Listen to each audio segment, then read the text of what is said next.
577. fundur bæjarstjórnar Reykjanesbæjar haldinn í Merkinesi Hljómahöll 3. desember 2019 er nú settur.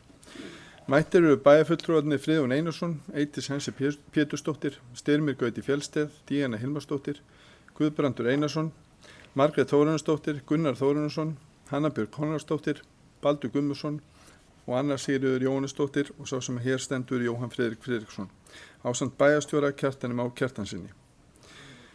Á dagskránni eru 8 mál að þessu sinni.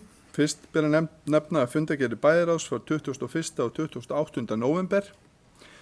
Fundargerð stjórnar Reykjaneshafnar frá 21. nóvember 2019. Fundargerð barnaverndarnefndar sem lögð er hér fram frá 25. nóvember 2019. Fjórða mál sem er fundargerð framtíðarnefndar frá 27. nóvember 2019. Endurskoðun jafnréttisáætlunar sem er 5. liður á dagskrá. Atvinnu- og þróunarsvæði á Miðnesheiði, reglur notendastýrða persónulega aðstoð, NPA, sem er 7. liður og 8. liður sem er fjárhagsáætlun Reykjanesbæjar og sameiginlega Reykjanesstofnana 2020 til 2023. Hún kemur hér til síðari umræðu á fundinum. Við munum þá hefjast handa við dagskrána og gefi orðið laust fundargerðir bæjarráðs. Díana Hilmarsdóttir hefur hvað sér hljóðskir svo vel Díana.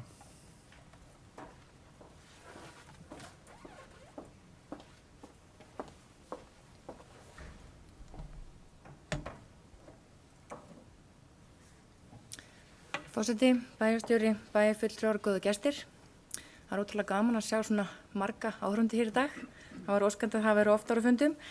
Ég kem hér upp undir fundargerð bæjarráðs nr. 1245 frá 21. nóvember, lið 1 sem er almenningssamgöngur Reykjanesbæjar.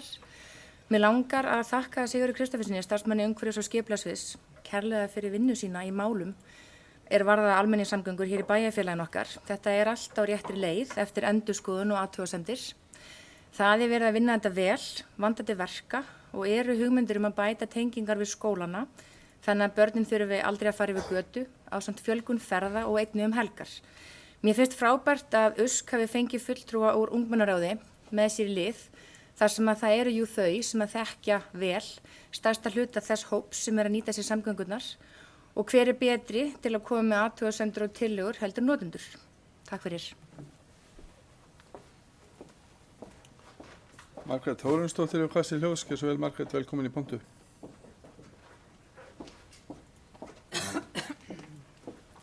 Takk fyrir.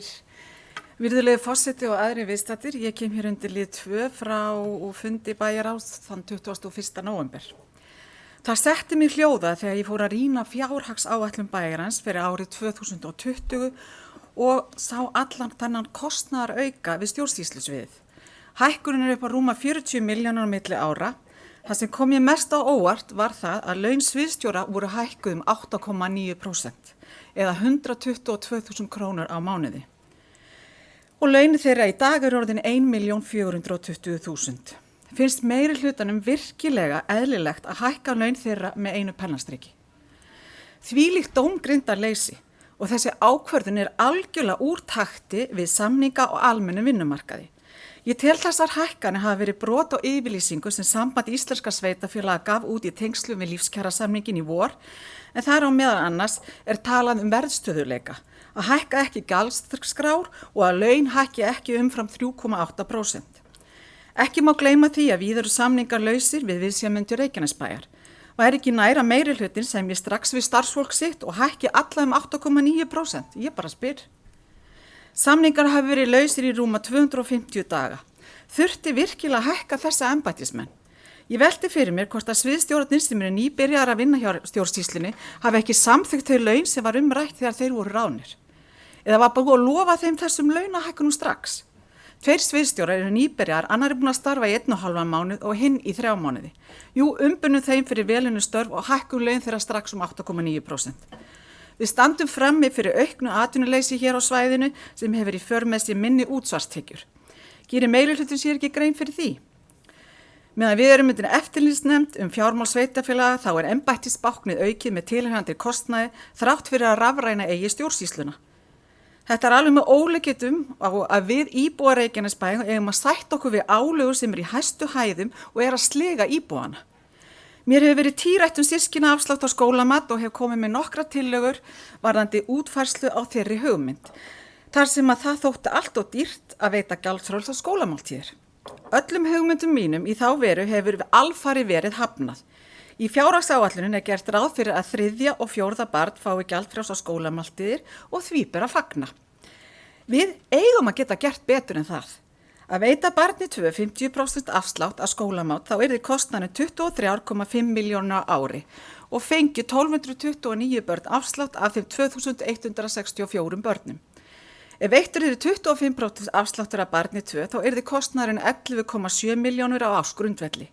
Væri ekki nær að lofa barnafjölskyldum að njóta 25% afsláttur að skólamát í stað því að eyða 10 milljónir með hækkun og launum sviðsstjóra á ársgrundvelli, sem bara gjörsamlega þvert á lífskjara samningana. Ætla meiri hlutin virkilega hunsa hörð viðbrögð verkalýðshreyfingarinnar? Hefur meiri hlutin engar áhyggjur af því að samningar eru lausir hjá 260 starfsmönnum VFS/FK? Ég kem því hér með tillögu að bæjarstjórn samþykki að draga verði tilbaka þær launahækkanir til sviðsstjóra 8,9% eða 122.000 krónur á mánuði. Ég óska að þetta verði bókað.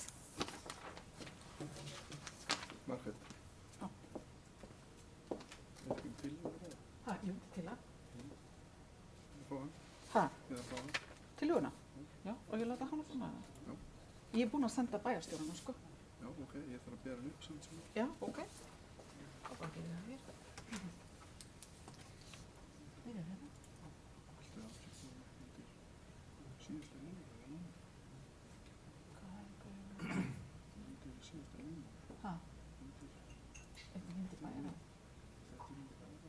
Já. Þetta til umræð í 8. Hvað sem ég sagði hana? Lýsuboltið. Kannski þetta í skrifa. Spilum því.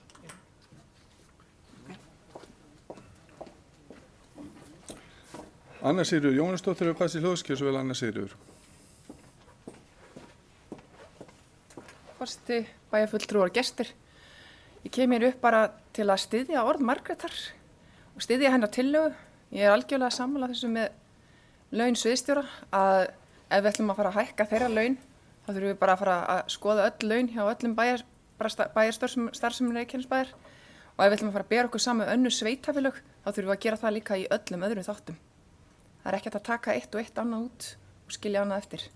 Þannig að ég styð tillögu Miðflokksins.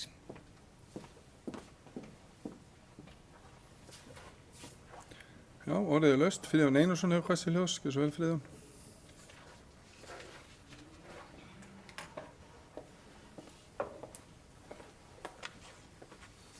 Forseti, bæjarfulltrúar og gestir. Ég ætla nú að byrja því að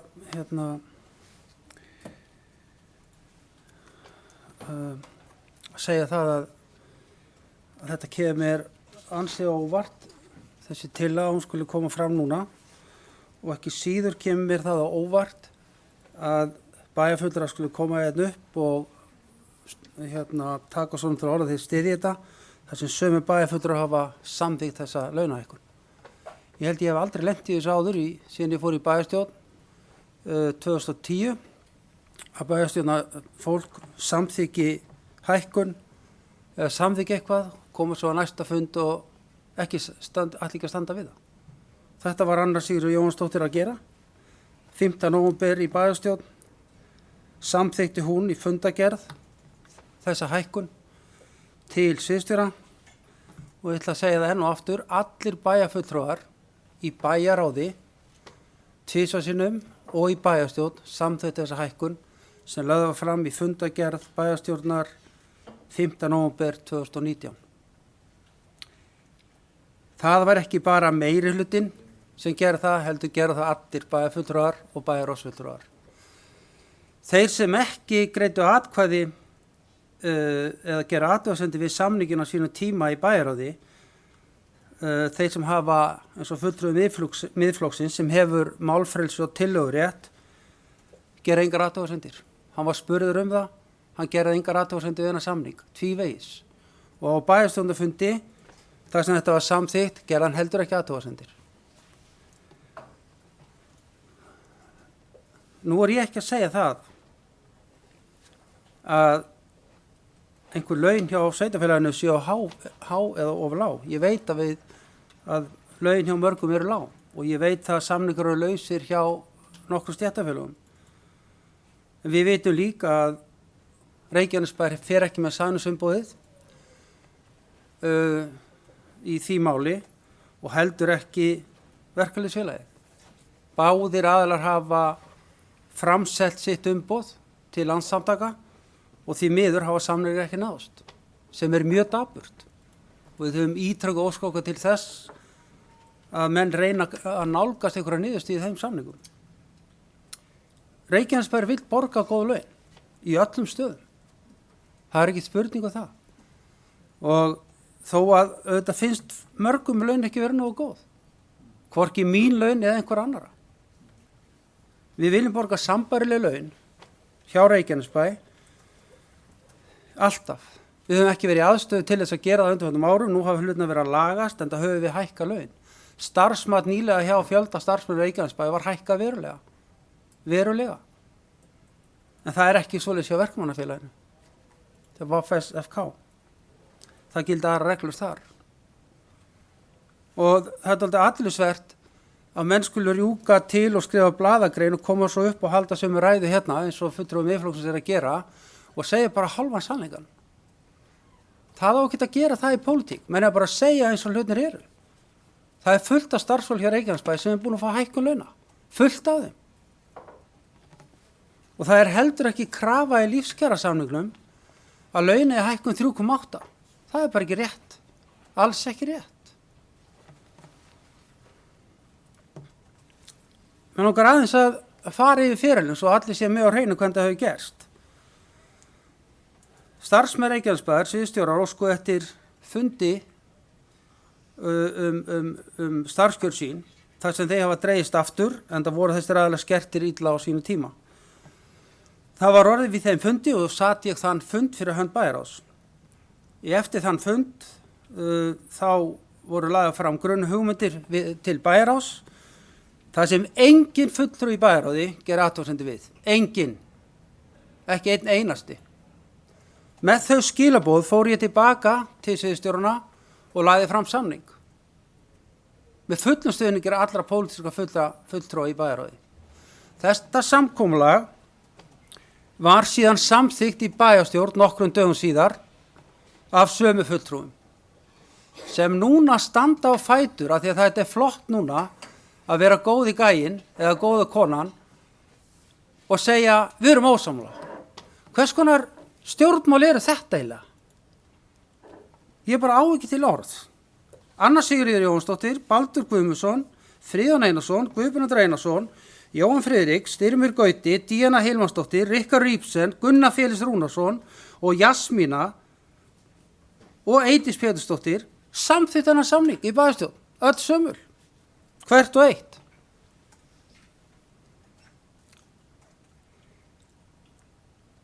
Fjölgun starfsmann hjá Reykjanesbæ, báknið eins og minnihlutanum mjög tíðrætt sem Margrét bæjarfulltrúi talaði hérna áðan, nú bara þannig, gott fólk, að 42% af tekjum bæjarins vegna launa.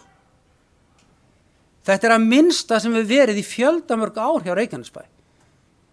2018, til að minna menn á það, þá var 47% af laununum, 47% hlutfall af tekjum. Báknið ekki að stækka, það að minnka, það fer minni peningur í launagreiðslu Reykjanesbæ en áður. Það betur farið með. Komum svo upp í pontu og segist þér að sammála öllu sem að gerast.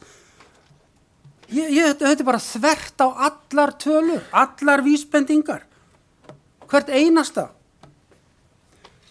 Enn á ný fer bæjarfulltrúi Margrét með fleipur þegar hún segir að nýtt starf aðstoðarmaður bæjarstjóra. Maður er orðinn þreyttur á því að svara fyrir það að það var breyttu nafn á starfinu.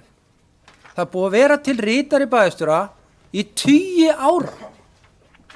Svo því að hendar bæjarfulltrúanum að koma hérna upp og skrifi blöðun nýtt starf og segja hvað launin eru, þá þarf ég enn og aftur að segja við hana, þetta ekki nýtt starf. Þetta ekki nýtt starf. Og launin sem fyrrverandi ritari hafði voru hærri heldur en þessi núverandi maður hefur. Fara svona í pólitík og fara með rangmál, finnst mér bara hræðilegt.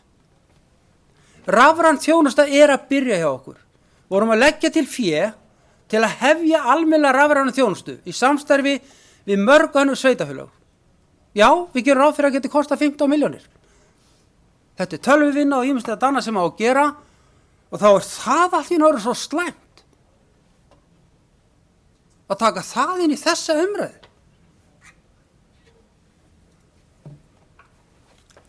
Fasteignagjöldin. Það líka aðalatriði í þessu. Fasteignagjöldin voru samþykkt,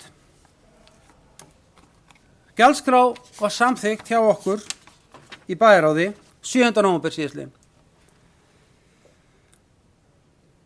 Fulltrúi Sjálfstæðisflokksins satt hjá og fulltrúi Miðflokksins bókaði ekkert, sagði ekkert. Samþykkti gjaldskrána, þar var maturinn, þar var fasteignagjöldin, það var allt saman. Þau bókuðu ekkert, sögðu ekkert, komu svo núna upp hérna á síðasta degi þar sem var að samþykkja fjárhagsáætlunina og hrópa úlfur, úlfur. Þar var tillaga lækkun fasteignagjald 300 milljónir. Mesta lækkun fasteignagjald á Íslandi, mesta, staðfest núna nýlega bæði hjá Arion banka og Viðskiptablaðinu að Reykjanesbær 1 3 sveitafélaga sem að lækka fasteignagjöldin. 11% lækkun á fasteignaskattinum og 33% lækkun á sorpbyrðu og holræsagjaldi sem gerir samtals 11% raunlækkun, mest á Íslandi. Svo koma menn upp og tala hæstu hæðum. En ekki kom tillaga frá viðkomandi aðila. Hún sagði ekki eitt einasta orð. Samþykkti ekki. Hún sagði þetta heldur ekki að vera ókeypis í sund fyrir 18 ára yngri. Nei, hún gerir það ekki. Koma með einhverja tillögu? Nei, ekki heldur. Fara svo í blöðun og skrifa þetta svona, þá bara að segja sannleikann. Og enn á ný talar hann Magma-bréfið í ræðu og riti. Magma-bréfið dó fyrir 2 árum. Við fengum ekki 1 krón út Magma-bréfinu. Við fengum aftur á móti hlut í HS Orku sem var seldur til aðila í Sviss sem var svo óöfbjörn að geta ekki klárað að borga sem gerði það verkum að við fengum meiri pening heldur en búist á við. Við duttum í lökkubott. Og hvað þá? Akkur notum við það ekki til að lækka fasteignagjöldin? Það erum við búin að segja 50 sinni hérna. Við erum skuldbundin. Við erum búin að skrifa undir samning að peningar sem koma inn á sölu á þessu bréfi fara beintnir á skuldir. Beintnir á skuldir. Þess vegna höfum við getað lækkað skuldir á Reykjanesbæ hátt í 5 milljarða á árinu. Það ekkert sveitarfélög sem að lækka skuldir svona hratt eins og við erum að gera. En menn kjósa ekki að segja það sem satt er. Menn kjósa að segja það að við höfum haft val að taka innan pening og lækka fasteignagjöldin. Það var bara aldrei neitt val. Ég vildi óska þess að ég geti gert það. Ég vildi óska þess að þurfi ekki að vera að stýra Reykjanesbæ með þessa klafir sem liggja að hafa legið yfir á grundaferðin ár. Það er bara ekki dauðvelt mál. Og koma svo að hrópa þegar loksins hlutin farið að lagast, að fara ekki að segja ekki rétt frá er óþolandi. Óþolandi. Takk sinni. Baldur Guðmundsson hefur kastið hljóðskir, svo vel Baldur.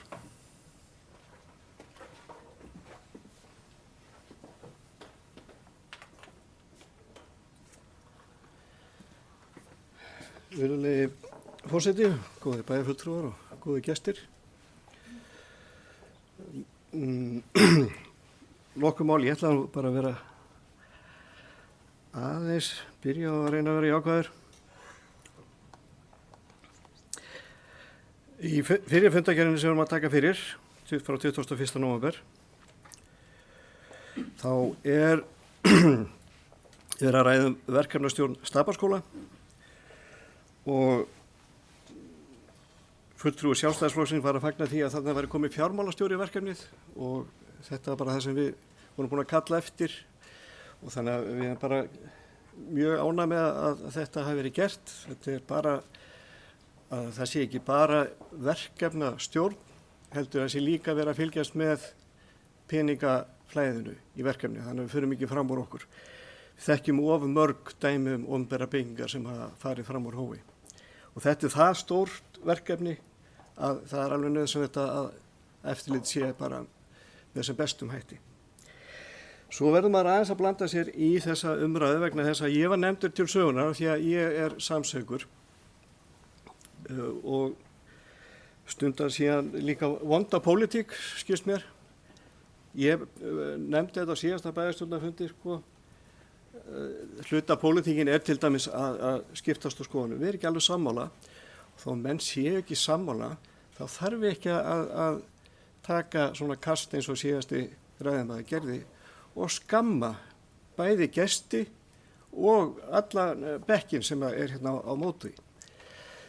Ef þetta er hinn fyrirmyndapólitík, þá ætla ég ekki að taka þátt í. En ég ætla aðeins að ræða þetta þá málefnilega. Okkur er sagt að við höfum samþykkt hækkunna á bæjarstjórnarfundi 15. nóvember. Þannig ég bara fletti þessu upp að því að það verið að halda þið fram að við séum að ljúga bara. Maður bara fletti þessu upp og fór í bæjarstjórnarfundin. Þarna er verið að samþykkja fundagerð bæjarráðs, væntanlega. Þannig að ég fór í fundagerð bæjarráðs og skoða þar. Maður fer inn í þetta, þið getið séð þetta á netinu líka, sko. Fundagerð bæjarráðs, kjaramál. Bæjarráð samþykki framlaga tillögur varðandi kjaramál sviðsstjóra og forstöðumanna og formanni falið að ganga frá máluna. Við vorum samþykja þetta. Síðan af því að mér hefur líka verið velt upp úr því að ég kynni mér ekki málin, skoði ekki gögnin, þá held ég áfram, fer inn í málið í bæjarráði. Hvað var verið að samþykja? Þannig að undir liðnum kjaramál. Þá kem ég að tómu kofunum. Það bara stendur ekki neitt að það. Þetta er algjörlega blankó. Ég get skoðað málið, en það er ekkert þannig. Þannig að ég var að samþykja einhverja tillögur sem að ég vissi þá ekkert um. Auðvitað hefði ég átt að kynna mér og allt það. Ég hafði þó séð eitthvað blað, eitthvað staðar, einhverju fundunum, ég man ekki eftir því, en ég fann það ekki í mínu gögnum. Ég rýndi gögnin, en það var ekkert annað. Ég man að það var einhver samanburður við önnur sveitarfélag og þess áttar. Á síðasta bæjarstjórnarfundi var mjög óheppilegt að velja samanburð við önnur sveitarfélag vegna þess að þau voru betur stæð. Og við höfum heyrt það líka hérna að þetta er svo erfið staða sem við erum í, að við getum ekki leyft okkur hvað sem er. Af því að það verður að segja að við séum að halda einhverju ósönnu fram. Og þetta sé allt í lagi, þessi hækkun sem er verið að gagnrýna, hún sé allt í lagi af því að við samþykktum hana öll. Þá er þetta fínt. Og bara skammist ykkar að vera að koma með þetta hérna upp. Og á þessum tíma. Okkur var þetta ekki gert áður eða eitthvað þess áttar. Við erum að taka fyrir fjárhagsáætlun næsta árs. Við höfum heimildir til að taka afstöðu til þessara mála hvenær sem er.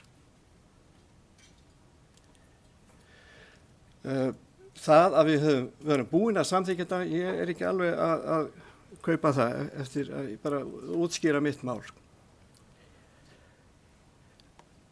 Annað, við samþykktum ekki gjaldskrá. Ég er allavega búin að gera grein fyrir mínu máli, bæði í bókun og í ræðu, ef menn vilja kynna sér það. Og það kom mjög skýrt fram af hverju. Það var ekki að því að ég vildi ekki lækka fasteignaskatta um 300 milljónir. Það var að því að ég vildi meira. vildi lækka aðeins meira. Það var ekki að því að ég vildi ekki að þriðja systkini fengi afslátt eða vildi ekki lækka í sund. Þetta er náttúrulega bara, þarna er verið að ljúga. Þetta er bara hauga lygi. Að halda þér fram að ég hafi verið á móti þessu af því ég greiddi ekki atkvæði með gjaldskráni. Það er hauga lygi. Það er léleg pólitík. Ég skýrði mál mitt. Það var mjög einfalt. Við studdum það að lækka fasteignaskattin. Við vildum gera meira út af því að hækkun síðast árs var það mikil. Mjög einfalt. Þannig að ég er bara að skýra mitt mál og stunda einhverja pólitík án þess að vera skammast.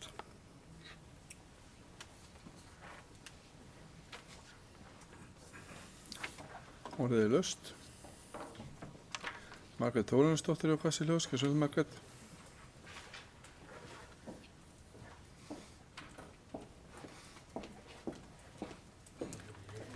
Virðulegi forseti og aðri viðstættir. Já, Fríða minn, þetta var þrumuræða hjá þér, alveg eins og hjá mér. Og ég verð bara að segja þér það að ég var algjörlega að segja sannleikann. Það var bara þannig. Þú talar sambærileg laun, við erum langt hærri okkar sviðstjóra heldur en annars staðar á landinu og ég er búin að kynna mér það. Ég hafði samband við 6 önnur sveitafélög og þar er ekki þessi laun í boði. Síðan velti líka fyrir mér, við erum að tala um 1.420.000, þingfara kaup er 1.100.000. Þetta er ekki alveg rétt. Og á meðan að samningar eru lausir, fólkið okkar eftir allan hennar tíma sem er á lægstu laununum, þá erum við að hækka laun sem eru bara helviti góð og há. Ég get bara ekki sagt annað. En svona svo þú veist að þá er ég, já ég trúið ekki annað en þú herra forseti Bæjarráðs, kunnur fundarskur bæjarstjórnar, en ég veit það mæta vel að ég hef ekki atkvæða rétt í bæjarráði en í bæjarstjórn. Og efnislega vorum við að samþykkja þessa fundargerð. En það er kannski bara spurningum að við bara breytum fundarsköpunum og ef við erum ekki sammála öllu sem stendur í fundargerðinni, þá skulum við bara koma hér upp og pikka það út og segja, ég samþykki fundargerðlið 1, 2, 3, ekki 4 og ekki 5. Hvernig vil ég þetta? Já, þá bara gerum við það í framtíðinni. Það er bara þannig. Takk. Já, forseti ber nú upp tillögu Miðflokksins að draga tilbaka. Gerðsól Guðbrandur Einarsson. Kassi Ljós, Gerðsól Guðbrandur.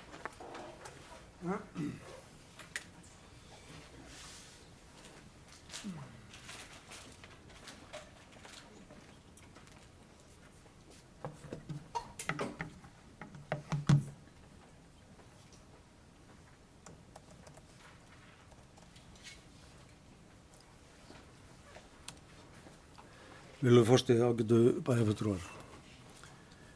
Mér langar kannski til þess að fara aðeins yfir svona prótókollið eins og ég hef lært það og skilið það. Ég ætla nú kannski bara að byrja á því, herra forseti, að beina þeim tilmálum til bæjarfulltrúa að menn fari hér ekki í 2 manna tal og ávarpi bæjarfulltrúa sem þú og þú og þú. Hér er það ekki lenska og ekki samkvæmt ritúalinu að það sé gert. Þegar við samþykkjum fundagerðir, þá er það þannig að við erum að samþykkja það sem í henni er. Það hefur tíðkast lengi vel að hægt er að samþykkja fundagerð en sitja hjá eða greiða atkvæði gegn einhverju liði í fundagerðinni. Ég held að það nú bara gerst á síðasta bæjarstjórnarfundi að sjálfstæðismenn greiddu atkvæði og samþykktu fundagerðina en gera athugasemdir við ákveðna liði í fundagerðinni. Þannig hefur þetta verið lengi vel og munum væntanlega vera þannig áfram því að við getum verið sammála flestu í fundagerðinni en móti öðru og þá greiðum við þannig atkvæði að við samþykkjum það sem við teljum vera gott og mótmælum því sem við teljum vera miður gott. Nú varðandi þetta mál sem að ég held nú reyndar að yrði á dagskrá undir liðnum fjárhagsáætlun, en bæjarfulltrúi Miðflokksins velur það að taka þetta hér undir bæjarráðið, sem auðvitað bara að vinna góða, allt í lagi með það, því að fjárhagsáætlun búin að vera til umræðu á bæjarráðsfundu núna í talsverðan tíma og eins og ég skil þetta, þá var það þannig að formaður bæjarráðs kemur inn í bæjarráð á fund 24. október og segir okkur frá beiðni sviðsstjóra að það veri gerð leiðrétting á þeirra launum eftir að þeir höfðu farið í samanburð á launum við aðra sviðsstjóra, en einnig hitt að þeir höfðu ekki eins og flestir aðri starfsmenn Reykjanesbæjar farið í gegnum starfsmat og fengið hækkun á sínum launum á grundvelli þess starfsmats. Og auðvitað ber formanni bæjarráðs að taka það erindi fyrir og sem hann gerði. Þetta var utan dagskrá bæjarráðs á fundi þennan 24. október og við fólum honum öll sem eitt að taka viðræðu við sviðsstjóra og vita hvort það var ekki hægt að lenda málinu. Krafan var talsvert hærri heldur en að niðurstaðan var svo og það var síðan, málið var síðan á dagskrá á næsta bæjarráðsfundi þar á eftir og ég veit að það var ekki í bæjarráðsgögnum heldur lagði formaður bæjarráðs fram minnisblað með þessum atriðum sem ræddi og niðurstaðan var svo að við öll í bæjarráðinu samþykktum þetta samkvæmt þessu minnisblaði sem að formaður bæjarráðs var með þrátt fyrir að það væri ekki í fundagögnum. Og undir það skrifum við síðan. Þannig að ég ber ábyrgð á því að hafa í bæjarráði 31. október samþykkt tillögu formanns bæjarráðs að hækka laun sviðsstjóra upp í 1420.000. Eins og ég er í því máli.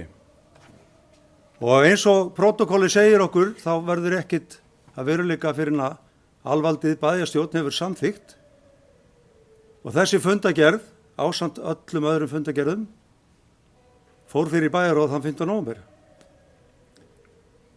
Og það hreyfði engin mótmælum, gerði engin athugasemdir. Þarna var verið að taka fyrir fundagerð bæjarráðs og í henni stóð við samþykjum tillögu formannsins hækkunina eins og kemur fram í minnisblaðinu. Það var enginn sem sagði við mótmælum, menn samþykktu. Þess vegna finnst mér það merkilegt að upplifa það hér núna að það sé verið að óska eftir því að þetta verið dregið tilbaka.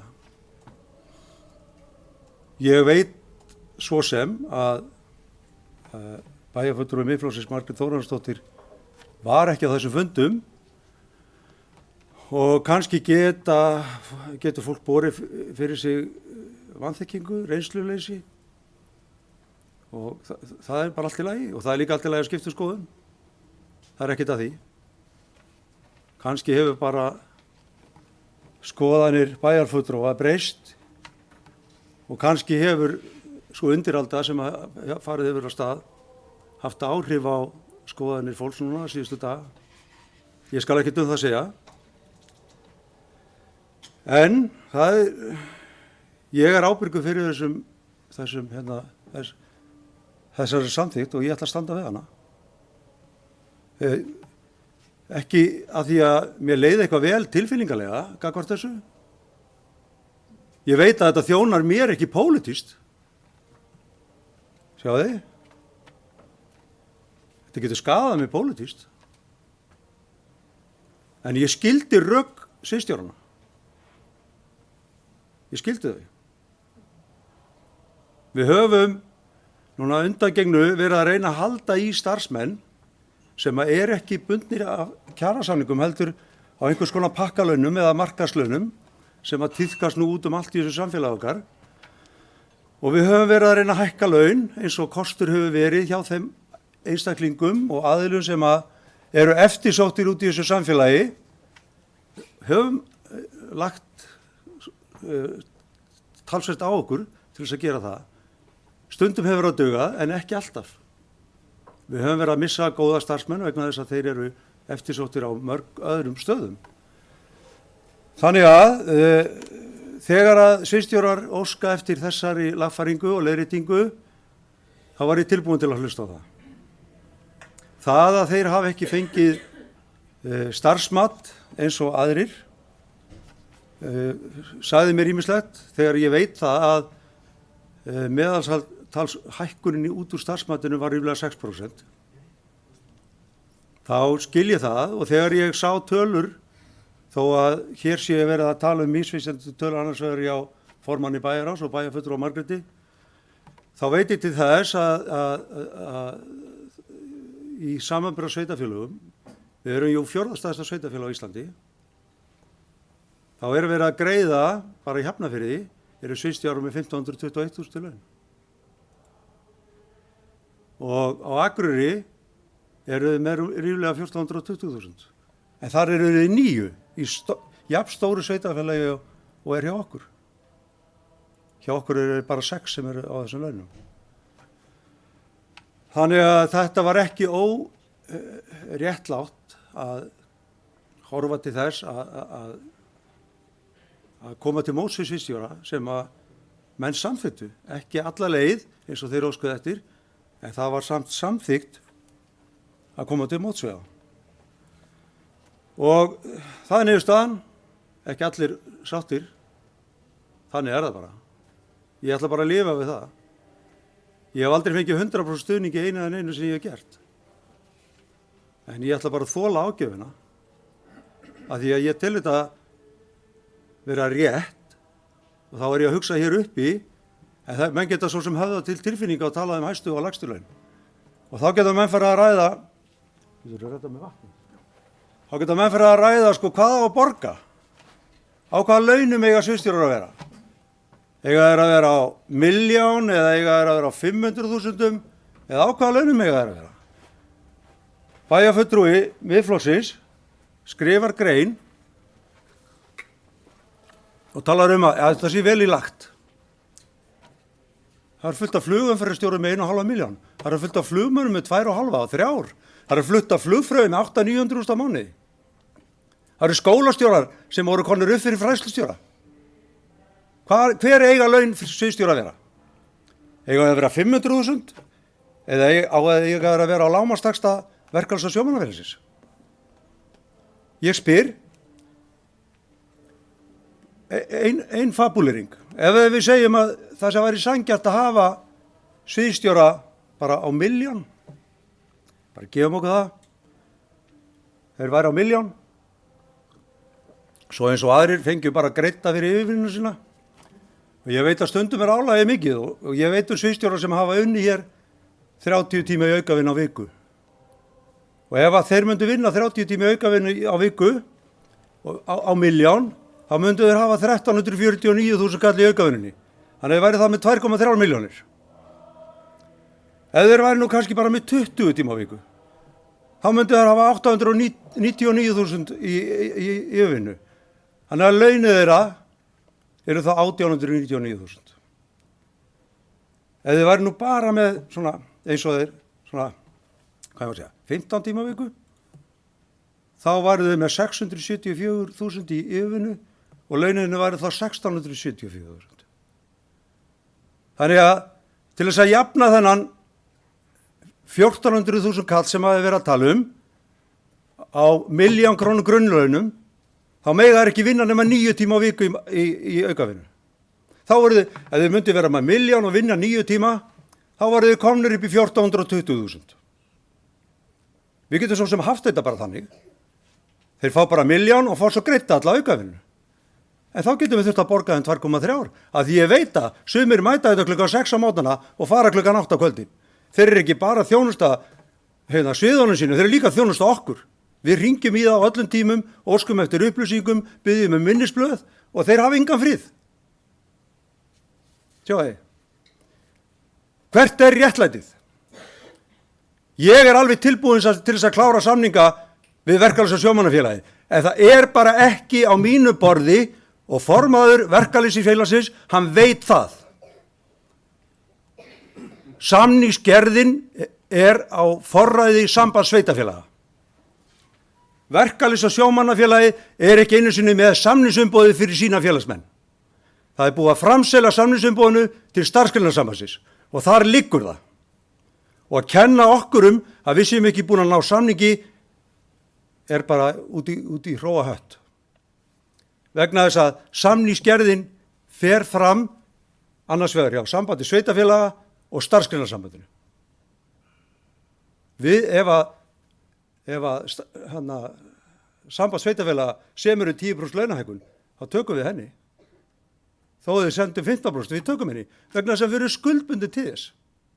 Við erum skuldbundin til að taka við þeirri hækkun sem sambandi semur En að meðan að samningsumboðið liggur hjá sambandinu, þá gerum við ekki neitt. Verkalýðsfélagið er ekki tilbúið til að fara að rjúfa samstöðu launamanna á Íslandi og draga sig út úr þessu. Þess vegna, það er órjúfanleg samstaða hjá atvinnulífinu, launþegar þjappa sig saman, atvinnulífið þjappa sig saman. Þannig gengur þetta fyrir sig. Þetta er ekkert flókið og ætla að fara að kenna Reykjanesbæ það. Algjörlega fáránlegt. Ég ætla ekki að tjá mig, herra forseti, mikið meira þetta. Ég langar aftur á móti að spyrja háttvirtan bæjarstjóra Miðflokksins þegar hún talar að hér séu álögur í hæstu hæðum. Ég bara skil ekki bæjarfulltrúa Miðflokksins, fyrirgefðu, ef ég hef sagt bæjarstjóra.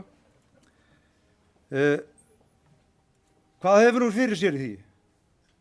Ég er hér, við vorum hér, nánast gjaldþrota sveitarfélag, áttum ekki fyrir launum, þurftum að hækka útsvarið, við erum búin að lækka það. Við erum komið með það niður í 14,52 á nákvæmlega sama stað og flest önnur sveitarfélag á Íslandi. Við erum núna að fara með fasteignaskattin niður í 0,32. Flest sveitarfélög á Íslandi eru þar. Við erum að lækka fasteignaskatt á atvinnuhúsnæði. Og ég get ekki betur síðan að við séum bara algjörlega samanburðarhæf þegar við skoðum það, því að flest sveitarfélög eru þar. Reykjavík allar ekki að lækka, þeir eru í 1,65, þar sem við vorum áður. Þannig ég bara spyr. Hverjar eru þessar hæstu hæðir? Og þegar hún talar að íbúar séu í einhverjum álögum, erum við að halda íbúum með einhverjum heljargreipum hér. Ég veit ekki bara annað en að íbúar hér fái svona nokkuð sambarlega þjónustu við það sem gerist annars staðar. Við erum ekkert að pína hér fólk umfram það sem gerist annars staðar. Við erum auðvitað vaxandi sveitafélaga með fortíð. Og fortíðin er ekkert farin frá okkur, við erum ennþá að takast á hana og við höldum því áfram. En við erum væntanlega, herra forseti, að fara að greiða atkvæði með þessa tillögu og ég lýsi því yfir hér að ég mun hafna þessari tillögu.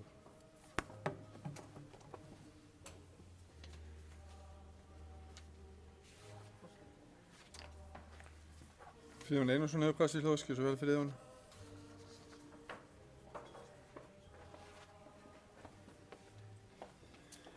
Forseti, bæjarfulltrúar og gestir. Mér langar aðeins að leiðrétta bæjarfulltrúa Baldur og líka bæjarfulltrúa Margréti Þórhallsdóttur. Það er rétt sem er haft eftir Baldri að ég sagði að það væri rangt, en þá var ég að vitna í blaðagrein Margrétar hjá Miðflokknum. Ég var ekki að tala við hann það, bara það sé alveg á hreinu. En það er dálítið fyndið samt að Margrét kemur einn upp til svara, bæjarfulltrúi Margrét, og hún svarar raun og veru engu þegar við tölum fjölgun starfsmanna og hlutfall launa af tekjum bæjarins, að það er að minnka, báknið er að minnka. Hún segir ekkert nýja starfi sem hún talar alltaf sem hún veit að er ekki rétt. Og magmabrifið kýs hún heldur ekki að tjá sem er líka rangt hjá henni. En við langar að vegna orða bæjarfulltrúa Baldurs hérna áðan, þá langar maður aðeins að nefna einn lítinn hlut, af því að það er rétt að Baldur tjáði sig gjaldskrána á sínu tíma í bæjarráði og ákvað að bíða með að bóka þar til að þetta kemi í bæjarstjórn, sem er bara alveg rétt, hans réttur, allt gott það að segja. En tillaga Sjálfstæðisflokksins sem lögð var hérna fram og var hafnað var lækkun á fasteignagjaldum 100 milljónir, þar að segja úr 1800 milljónum í 1700 milljónir. 100 milljónir í viðbót.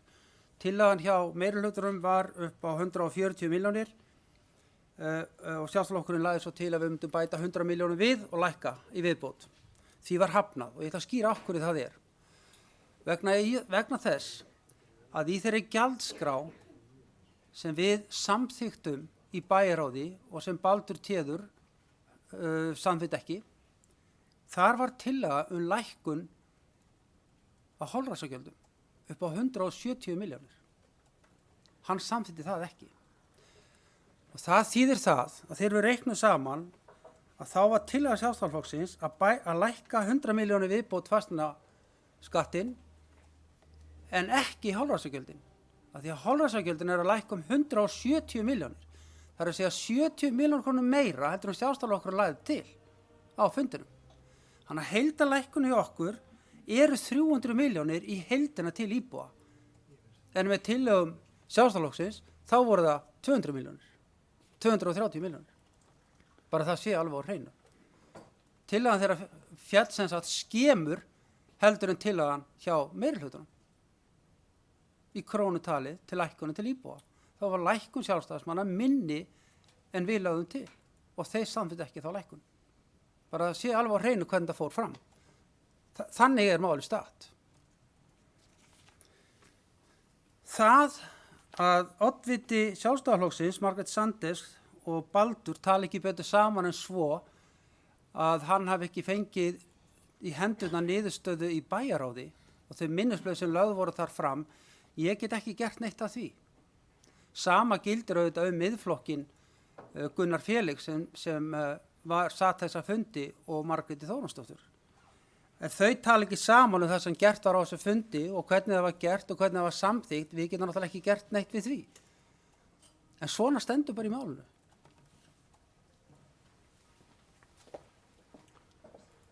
Gunnar Þórhallsson hefur hvað sér hljóðskert, vel Gunnar.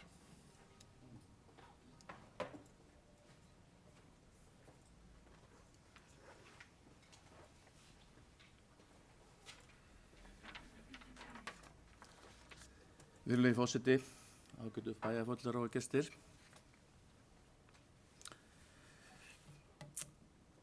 Ég er líklega sá eini hérna inni sem hefur ekki komið alveg að þessu fyrr og ætlaði nú að geta fjallum þetta fyrir í síðasta máli. Það er að segja þegar fjall áttu fjárhagsáætlunina sjálfa. En vil nú koma upp hérna aðeins og taka þátt í þessari umræðu því að ég hef ekki haft tækifæri til að fjalla meðal annars þessari launahækkanir sem að hafa verið framkvæmdar ef ég er ekki vissamt, held svona jafnvel að það sé ekki búið að framkvæma þær. En það er alveg ljóst að þessi samningar sem að vera að tala við sviðsstjórana og þá sem að tilheyra þessum hópi er að hækka langt umfram það sem að þekkist annar staðar. Þá er ég bara að tala hækkunina. Því að þetta er langt umfram þessar svokalluðu lífskjarasamninga sem að hækkuðu lítillega. Og þetta er auðvitað eitthvað sem að fólki hlýtur að svíða. Einfallega vegna þess að það sitji ekki allir við sama borðið þarna. Við erum með fullt af starfsfólki innan okkar vébjanda sem eru með lægri laun. Þeir hafa eins og hér hefur komið fram ekki fengið eðlilega hækkun út af því að samningar hafa tafist. en það hefur ekki verið nefnt einu sinni að það þurfi að hækka þá eitthvað meira heldur en þessa lífskjara samninga sem að voru upp á eitthvað 2,5%. Hvað var það? Ok. Er það fundur hérna í gangi? Af því að hann greip fram í fyrir mig þá hérna þurfti ég nú aðeins að bregðast við. Þakka þér fyrir. En það sem sagt ekki búið að semja við þessa aðeila, einfallega. Og það slæmt að þurfa að taka þátt í því með einhverjum hætti að hækka laun þeirra sem eru efst í launaþrepinu á meðan hinir sitja eftir enn sem komið er. Það sóttu þetta fullt af fólki þessi störf sem voru auglýst, sem eru fólkið meðal annars þetta fólk sem hefur fengið launahækkanir. Fjöldinn allur. Og ég get ekki séð að það hefði neitt plagað þó að launin hefðu verið lægri. Þeir hafa væntanlega sótt á þeim forsendum sem voru þeir forsendum að launataxtarnir voru eins og þau voru en ekki 8,9% hærri. Það auðvitað alveg augljóst að við ættum að fara taka sömu skref og Grindvíkingar að lækka þetta.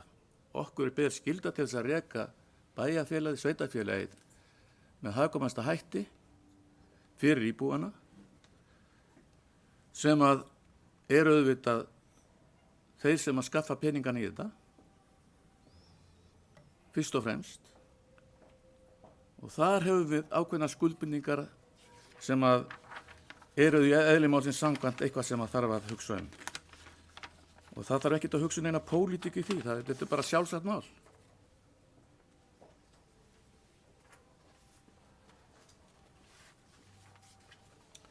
Baldur Guðmundsson hefur plass í hljóðskeiðs og Baldur.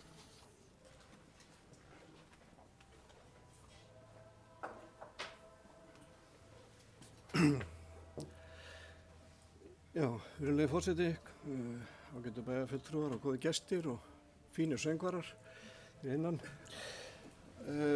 Já, hvernig gerðist þessi saga? Fríðan með þetta rétt sko. Úlfurinn á Drauðhettu áður en að hún kom til ömmu og nei, ég náttúrulega bara snú út núna. Þetta sko, þessi hártón orðin aðeins of löng. Að ég þurfa að þylja upp alla gjaldskrána til að segja hvað ég vildi og hvað ég vildi ekki.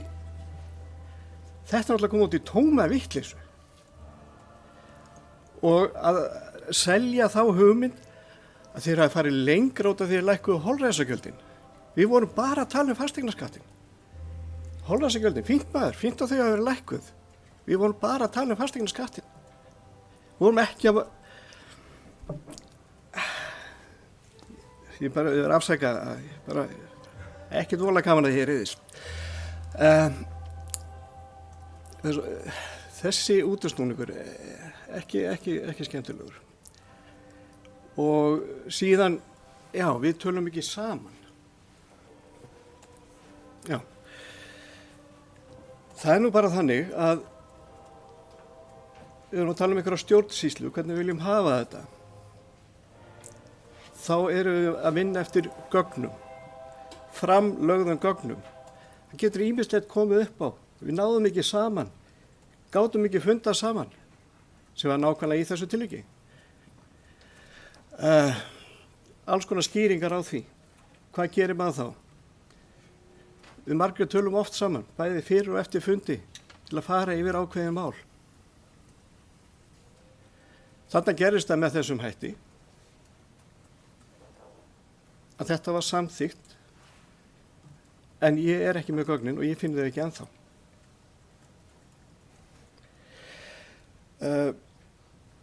þetta liggur bara svona.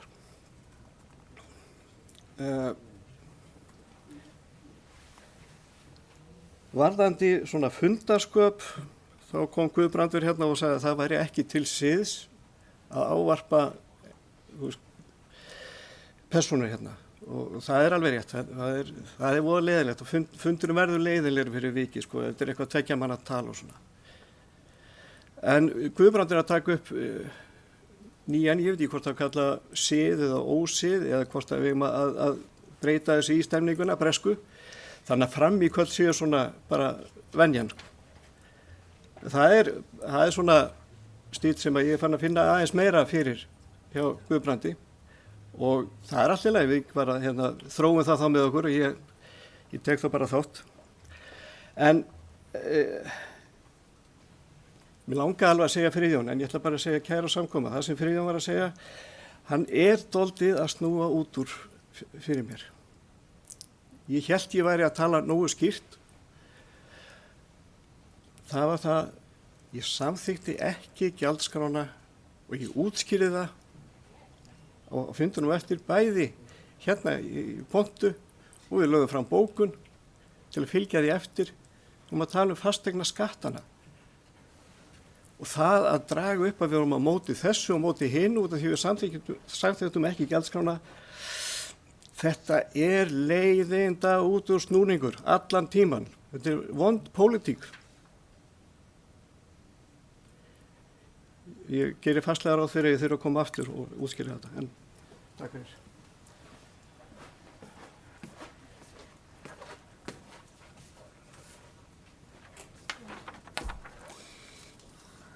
Já, Guðbrandur Einarsson hefur kvæst í hljóðs, gjör svo vel Guðbrandur.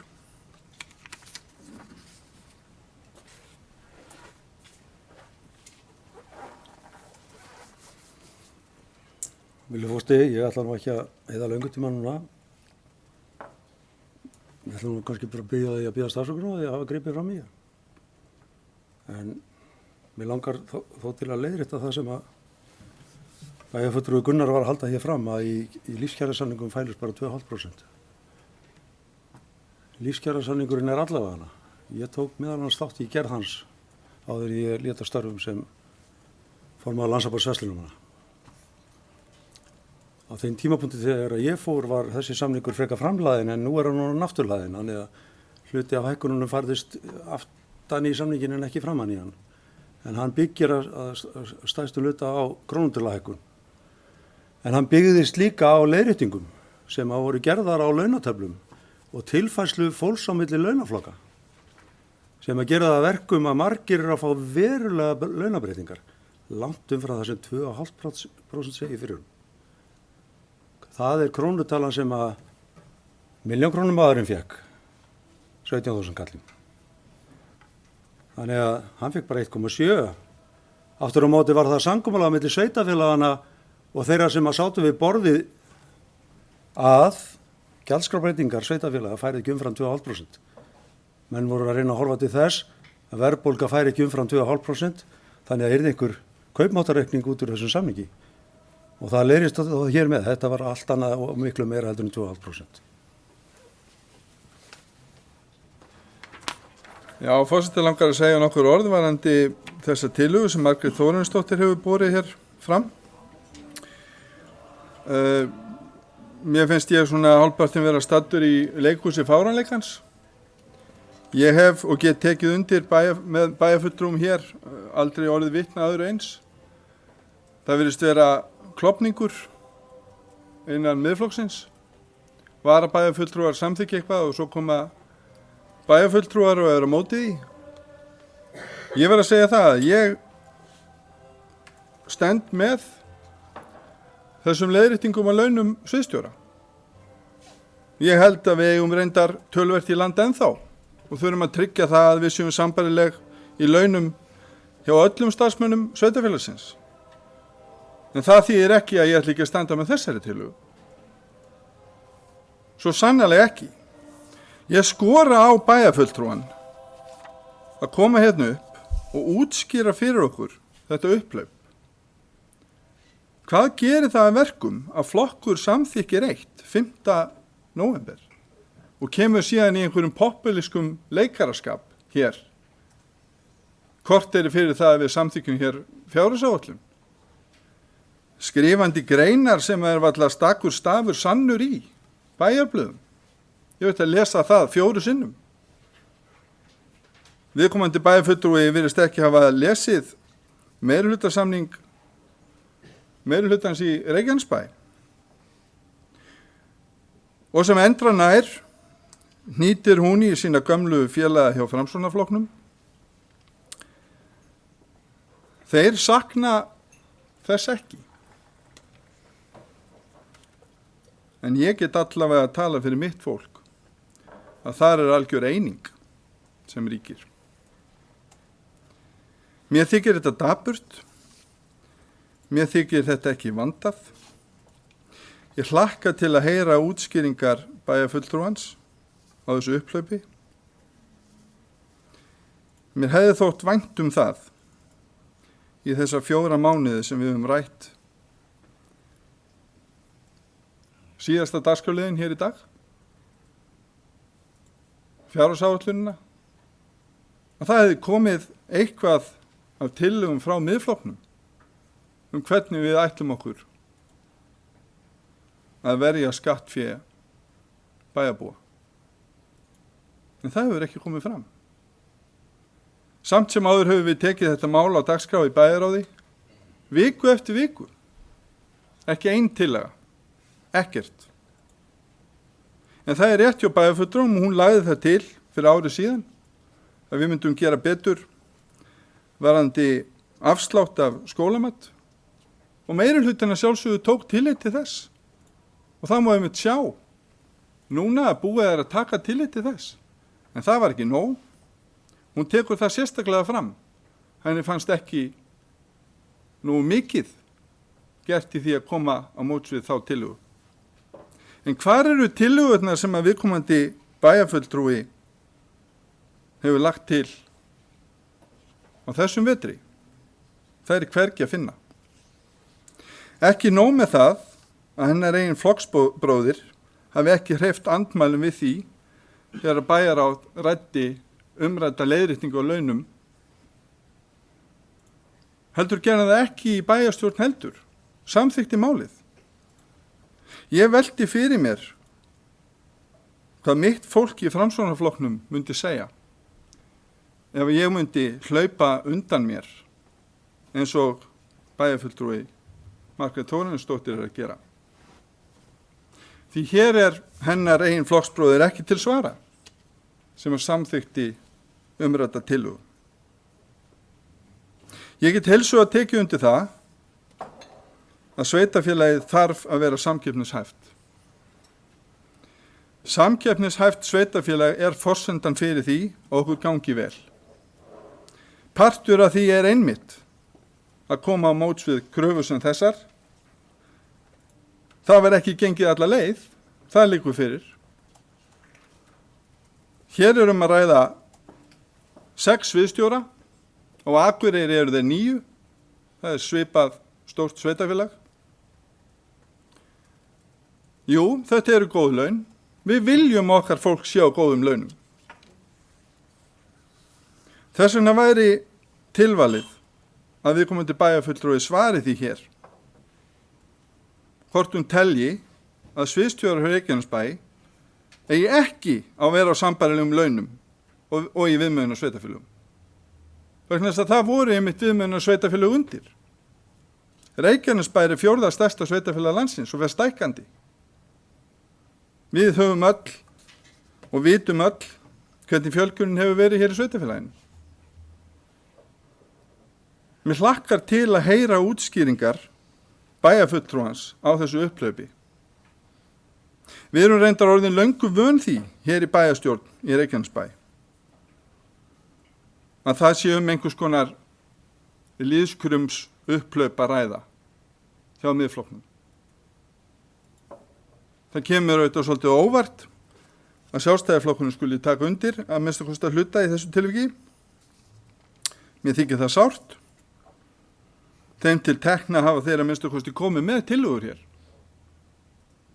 sem er eitthvað mark á takandi og við getum tekist á þær tillögur og gerum það. En ég les ekki populisma í Bæjarblaðinu eins og ég neyddist þess að gera í síðustu viku. Tekin algjörlega úr öllu samhengi. Og það verður að segjast að dugleysi sem þetta sætir algjörlega furðu minni.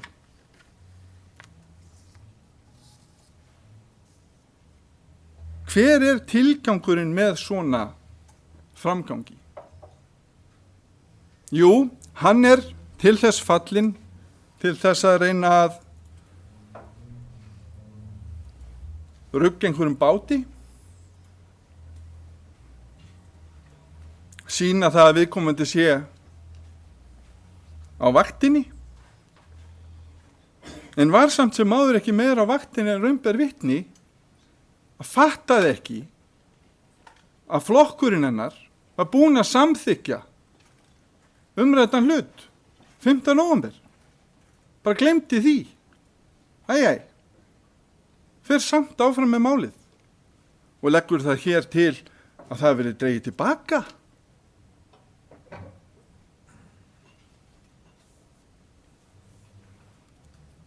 Ég held að bæjarbúar ætti að átta sig á því og vita það að sá meirihluti sem hér er í bæjarstjórn gefur ekki undan populískum hugmyndum Miðflokksins né nokkurs.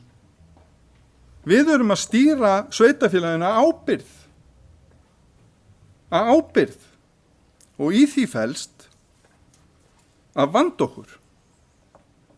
Við gerðum það í þessu tilviki og við munum gera það áfram.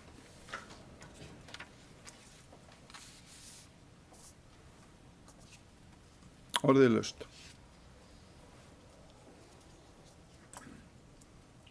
Nú ef það er ekki fleiri sem kveða sér ljós, þá vil ég bera umrædda tillögu upp fundin til samþykktar, þeir sem geta samþykkt tillöguna, vinsamlegast gefa merki. Þeir sem eru á móti. Umrædd tillaga er felld með 6 atkvæðum. Orðið er laust fundargerð Bæjarráðs. Friðjón Einarsson hefur kvatt sér hljóð. Sker svo vel, Friðjón.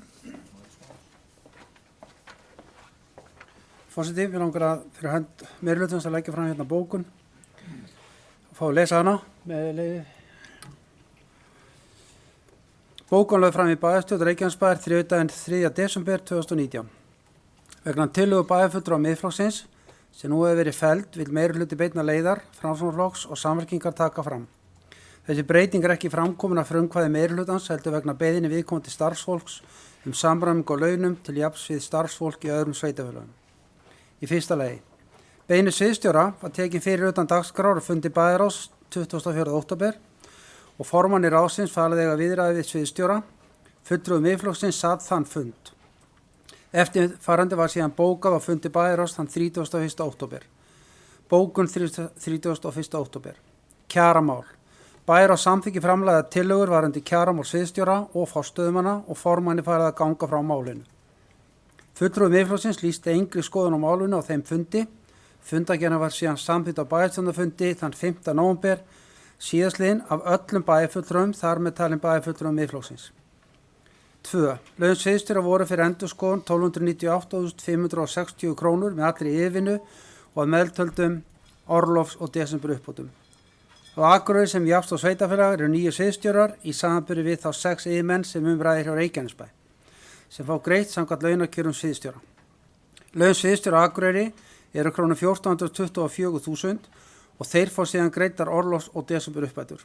Í Hafnarfirði eru laun sviðsstjóra kr. 1521.000 fyrir ekki 1.521.000 og til viðbótar orlofs- og desember uppbætur. Því er ljóst að sviðsstjórar í Reykjanesbæ eru þrátt fyrir þessa hækkun lægri en sviðsstjórar þessara sveitarfélaga og reynda á margra annara. Það má því halda því fram að í raun sé hér leiðréttingu að ræða. Umræddir starfsmenn var ekki teknir með í starfsmat þar sem unnið var hjá Reykjanesbæ á síðasta ári og færið starfsfólki Reykjanesbæ launahækkun sem nam 6% að meðaltali. Reyndar fengu sumir starfsmenn mun hærra en það. Umfang sviða Reykjanesbæjar hefur verið að aukast verulega þrátt fyrir að sviðum hafi ekki fjölgað og því hefur álag og umrædda starfsmenn aukist í samræmi við það án þess að til hafi komið aukagreiðslna vegna yfirvinnu. Í einhverju tilfellum var það orðið þannig að undirmenn sviðsstjóra voru komnir upp fyrir þá í launum eftir kjarasamningsbundnar hækkanir. Við teljum að ekki sé á neinn hallað þó þessi ákvörðun hafi verið tekin og áfram verið markvisst unnið að því að bæta starfsumhverfi alls starfsfólks hjá Reykjanesbæ og tryggja samkeppnishæfi sveitarfélagsins. Undir þetta rita Guðbrandur Einarsson, Jóhann Friðrik, Díana Hilmarsdóttir, Eydís Pétursdóttir, Friðjón Einarsson og Styrmir Fjellsteð.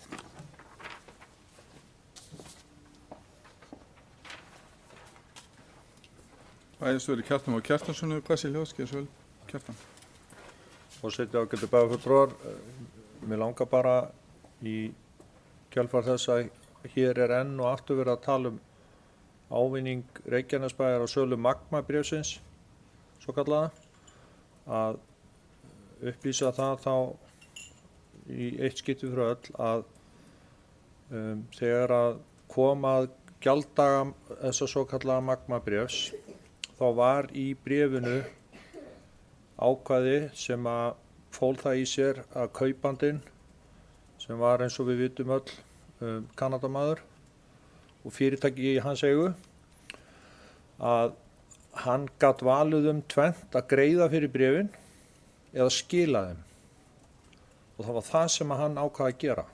Hann skilaði bréfunum tilbaka. Og þannig að Magma bréfi sem slíkt var aldrei greitt í peningum, heldur hætti við komandi við kaupin. Það má eiginlega líta á þannig að féll frá kaupunum. Og þar með fengu við Reykjanesbær og fleiri eigendur sem að höfðu stofnað með sér fjárfestingarsjóðin ORK, sem fekk skammstöfunina FORK, þessi bréf aftur í hendur og seldu þau öðrum á mun hagstæðara verði löngu síðar með talsverðum ávinningi. Og þar verður þessi ávinningu til en alls ekki af hálfu Magma eða þeirra eigenda sem áttu bréfin á þeim tíma. Þannig að ég bara bið bæjarfulltrúa því að þetta fer nú inn í söguna á bönd og í bækur og svona. Við þurfum að fara rétt með þegar við tölum þessu sögu. Því hún skiptir máli, ekki bara núna heldur líka í framtíðinni. Því að það margt þarna sem hægt að læra af, bæði hvernig á að gera hlutina og hvernig á ekki að gera hlutina. Við þurfum bara að læra af því. Þannig að Magma bréfið skila okkur ekki krónu.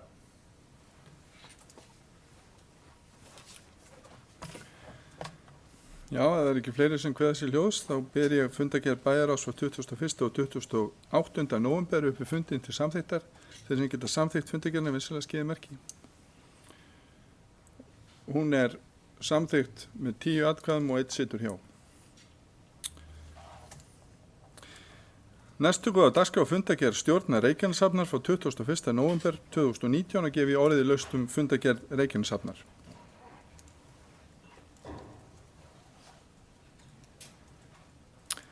Það er engin bæjarfulltrúi sem kveður sér hljóð sem fundargerð stjórnar Reykjaneshafnar og ber ég þá fundargerðinu upp í fundin til samþykktar. Þeir sem geta samþykkt fundargerð stjórnar Reykjaneshafnar frá 21. nóvember vinsamlega skeiði merki og hún er samþykkt 11:0. Nú, í þriðja máli er fundargerð barnaverndarnefndar lögð fram og verður ekki tekin til umræðu. Fundargerð framtíðarnefndar frá 27. nóvember 2019 er hér fjórða mál og er orðið laust fundargerð framtíðarnefndar. Styrmir Gauti Fjellsteð hefur hvað sér hljóðs, ger svo vel Styrmir.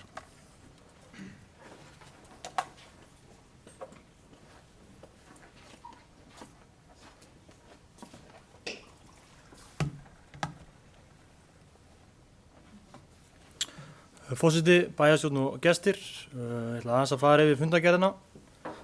Undir lið 1 fengum við fína kynningu frá honum Róberti íbúa-app sem hefur verið í vinnslu sínustu misseri í samstarfi við önnur bæjarfélög, til dæmis Kópavogi og Akureyrarbæ.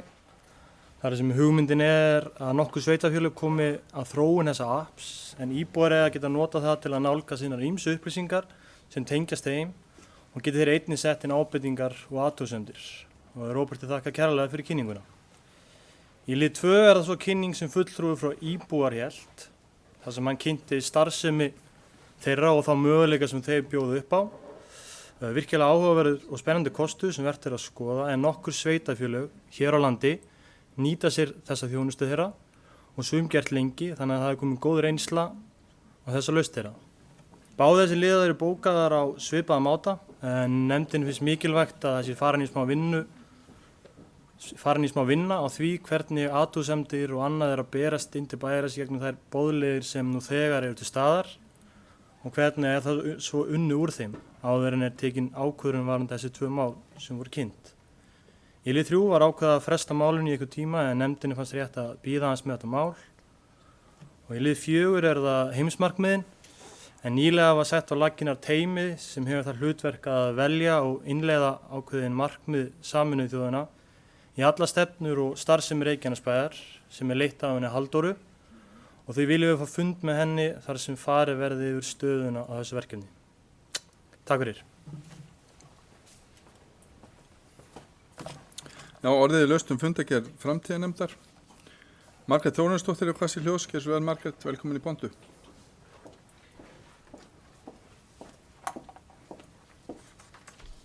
Virðulegi forseti og aðri viðstaddir, ég kemur undir lið 2. Miðflokkurinn í Reykjanesbæ hefur alla tíð talað og barist fyrir íbúalýðræði. Íbúakosningar eru bundnar í 10. kafla sveitarstjórnarlaga sem ber heitið samráð við íbúa. Nú þegar hafa íbúa bæjarins safnað undirskriftum til að knýja fram íbúakosningum vegna kísilversins. Meiri hlutin tók ekki tillit til undirskriftana og vísaði þeim frá á tæknilegum grunni. Það er hjákátlegt að nú skuli poppa upp minnisblað aukið íbúalýðræði. Vilji meiri hlutans til að virkja íbúana er bara í orði en ekki á borði, það hefur svo sannarlega sýnt sig. Ég óska að þetta verði bókað. Já, hér. Ég held að þetta ætti svo sem ekki að koma neinum á óvart. Kemur ekki bæjarfulltrúi í Miðflokksins hér upp og sakar meiri hlutan sem hefur talað alla tíð gegn kísilverum í Helguvík það að fara á svig við lögin. Ef hún myndi nú lesa lögin, þá kemur auðvitað þar fram að það þarf auðvitað að gera hlutina rétt. Núverandi meirihluti bókaði sérstaklega og fagnaði því að fólk væri að skrifa hér undir. Allar bókanir okkar á síðasta ári hafa verið í þessa veru. Ég veit reyndar að Margrét Þórarinsdóttir bæjarfulltrúi stendur með okkur í þeirri vegferð að tryggja það að mengandi stóriði að blása ekki hérna í andlit af okkur. En að koma hérna undir fundagerðum framtíðarnefndar og bera fram þessa þvælu þetta bara hjátkáttlegt. Það er ekki takt að segja annað. Það er ekki bara að koma með einhverja tillögu og starfa með. Nei. Það er í boði, sko. Við fögnum því. Ég veit að það gerir hlutina yfirleitt betri, sérstaklega þegar það kemur að samvinnu. Samvinna er nú einu sinni aðalsmerki Framsóknarflokksins. Það er eitthvað sem að mér dettur í huga að fyrirverandi Framsóknarmenn séu búin að gleyma. En við bjóðum svo sannlega upp á það. Og ég sem forseti bæjarstjórnar fagna því. En í þessu tilviki er ekkit annað hægt en að brosa. Hvað ætlum við, ég velti fyrir mér, núna sem eftir lifir dagskrár, hvað eigum við eftir að hlusta á mikið af svona populískum upprópunum frá Miðflokknum? Það er áhugavert að sjá. Er ekki kominn tími til þess að bæjarfulltrúi Margrét Þórarinsdóttir útskýri á hvaða vegferð hún er í stjórnmálum? Hún veit alveg nákvæmlega hvar meirihlutin stendur í þessu máli. Og í framtíðarnefndinni, það er bara eitt af hlutverkum framtíðarnefndar er að reyna að auka íbúalýðræði. Það var nú bara að vera að setja nefndina á laggirnar. Ég hlakka til að sjá hvað kemur út úr því. En það verður forvitnilegt að vita hvort að bæjarfulltrúi muni styðja eitthvað af því þegar á hólminni komið. Eða koma kannski bara korteri seinna og leggja til eitthvað allt annað. Það verður forvitnilegt. En ég bara get ekki orðað bundist. Og þetta er orðið meina svo kappleikur heldur en stjórnmál. Og ég hræðist það pínulítið. En við munum ekki láta beygja okkur samt sem áður þó að þessi tilraun til lýðskrums komi hér aftur og aftur frá umræddum bæjarfulltrúa. Orðið er laust fundargerð framtíðarnefndar. Guðbrandur Einarsson hefur hvatt sér hljóðs. Gjör svo vel, Guðbrandur.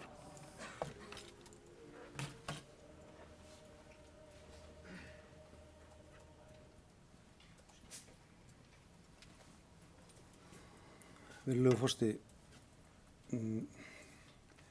já, þessi framtíðarnefnd sem að flestir fundi nú allt til foróttu, hún er nú farin að ræða mál sem að gætu varðað okkur miklu í framtíðinni. Þarna er meðal annars á dagskrá pælingar vinnutímastyttingu sem að gætu auðvitað þjónað fólki mjög vel ef að verður. Og síðan var þarna á dagskrá kynning á hugmyndum íbúa-app. Okkur bæjarfulltrúum var nú boðið að sitja að fundi framtíðarnefndar undir þeim lið og við þáðum það nú flest okkar og mér þótti þetta að vera mjög áhugavert ef að við gætu nú sameinast það að setja á stað vinnu við að búa til íbúa-app og þá er það gert í samráði við fleiri sveitarfélög sem myndu þá sameinast að borga þróunarkostnaði slíku. Og það sem að mér fannst auðvitað bara spennandi ef við gætum verið með inn í appinu áskortu okkar í sundmiðstöðinni eða bókasafninu og strætóinum og þyrftum ekki að vera með eitthvað kort og klippikort og vesinn. Heldur gætum bara verið með þetta allt í appinu okkar. Það væri líka þetta að nálgast íbúa skjótt og vel ef að svo bara undir koma upplýsingum og framfari hratt. Þeir getur gert segjum bara að menn fari út að labba með hundi sinn og sæi skemmdan bekk einhvers staðar og getur tekið mynd af honum og senda á bæjarskrifstofuna. Þannig eitt og annað gæti gagnast okkur í þessu og það var ánægilegt að sitja þennan fund og mér sýnist nú að allt sem að framtíðarnefndin er að bókum er bara jákvætt og skemmtilegt og framsækið og verður gaman að fylgjast með framtíðarnefndin í framhaldinu. En auðvitað gott að hlæja öðru hverju og ég hló mikið að þessu upplöpi bæjarfulltrúa Miðflokksins hér.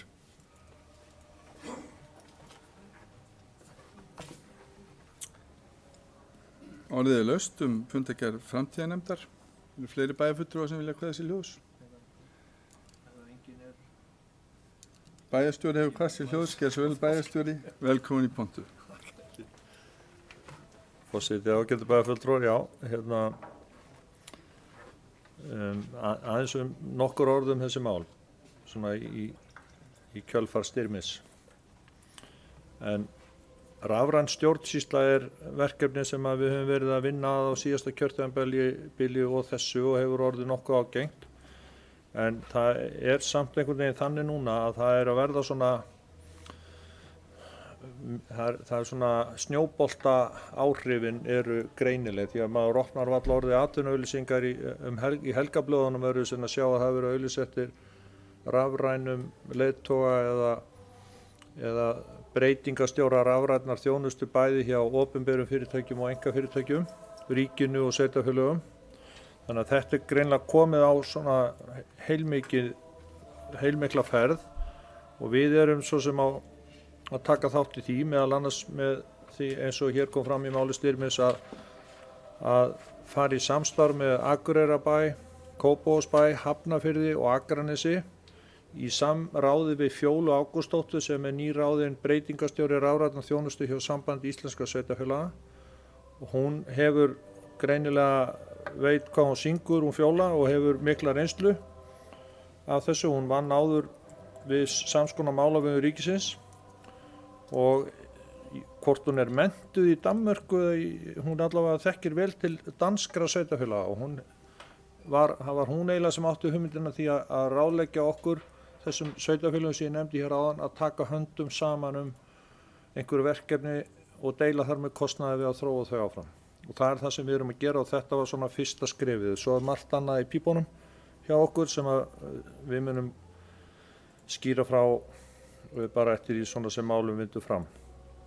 Nú í öðru máli, íbúalýðræði, þá höfum við verið að velta því fyrir okkur líka og eins og þið vitið ágætu bæjarfulltrúar þá hefur Svanhildur Eiríksdóttir sem verkefnastjóri upplýsing og kynningamála hjá Reykjanesbæ, hún hefur haft sérstakan áhuga á þessum málum og hefur skrifað meistararitgerðir sínar íbúalýðræði og við höfum verið að leita leið og við sóttum námskeið í sumar, ég, Svanhildur og Styrmir á vegum sænskrar konu frá sænska sveitarfélögunum í Svíþjóð.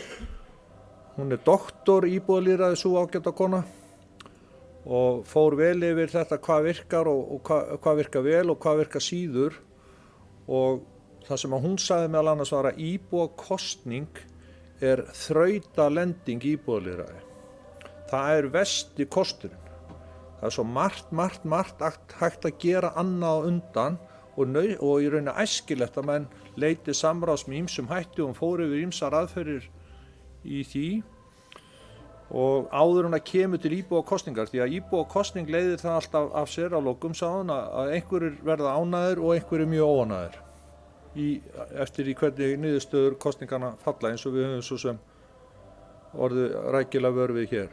Þannig að hún lagði það til að það yrði farið í markvissa vinnu í samráði við íbúa og talaði það meðal annars að íbúafundir í svona gamla skólanum, þær væru kannski ekki að skila þeim árangri sem að menn óskuðu eftir því að fólk einfallega mætir ekki orðið á íbúafundi og hvers vegna veit ég ekki, það vil frekar fá streymi inn á neti og geta hort á fundin heima hjá sér en það kannski erfitt að eiga gagnvirk samskipti við fólk sem að situr heima ef að menn vilja svona taka einhver umræðu og þessi vefur sem að þarna var til kynninga sem heitir ibuar.is og ég vil hvetja alla hér til þess að kynna sér og skoða.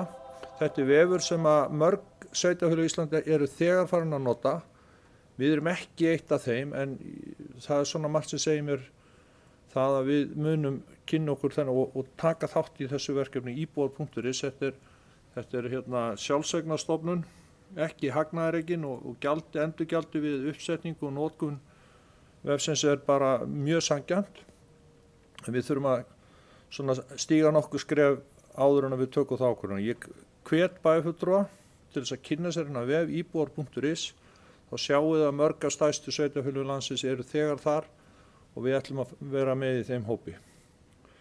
Í þriðja lagi stytting vinnuvikunar. Þarna segir í fundargerðinni að málinu hafi verið frestað sem rétt þetta þriðji fundur sem umræðir 27. nóvember. Á öðrum fundi framtíðarnefndar þá var mér falið sem starfsmanni nefndarinnar að kynna mér styttingu og þær hugmyndir sem uppi væru styttingu vinnuvikunar og koma með tillögur þar á lútandi.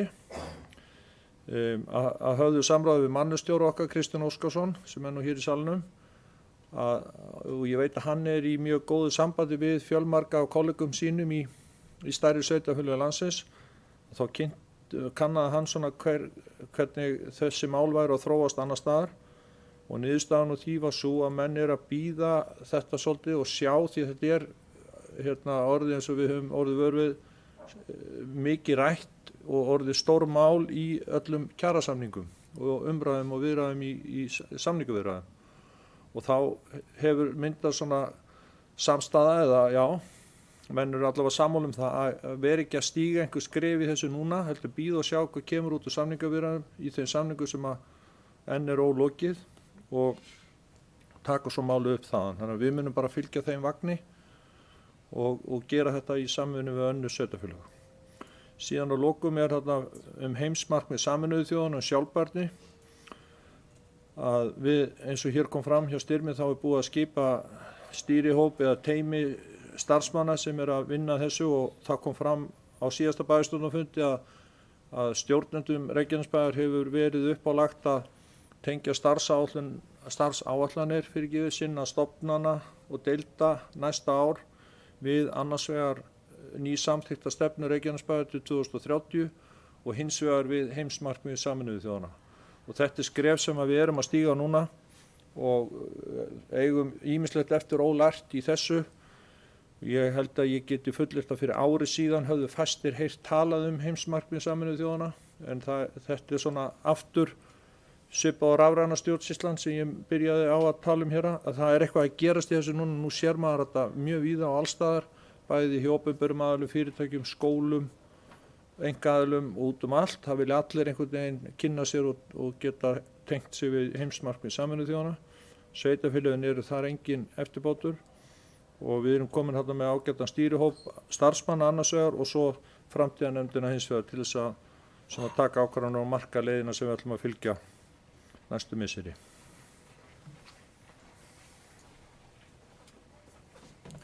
Orðið er laust fundargerð framtíðarnefndar. Afsakið, Anna Sigríður Jóhannesdóttir var búin að kveða sig hljóðs. Afsakið, gerðu svo vel. Pontan er þín.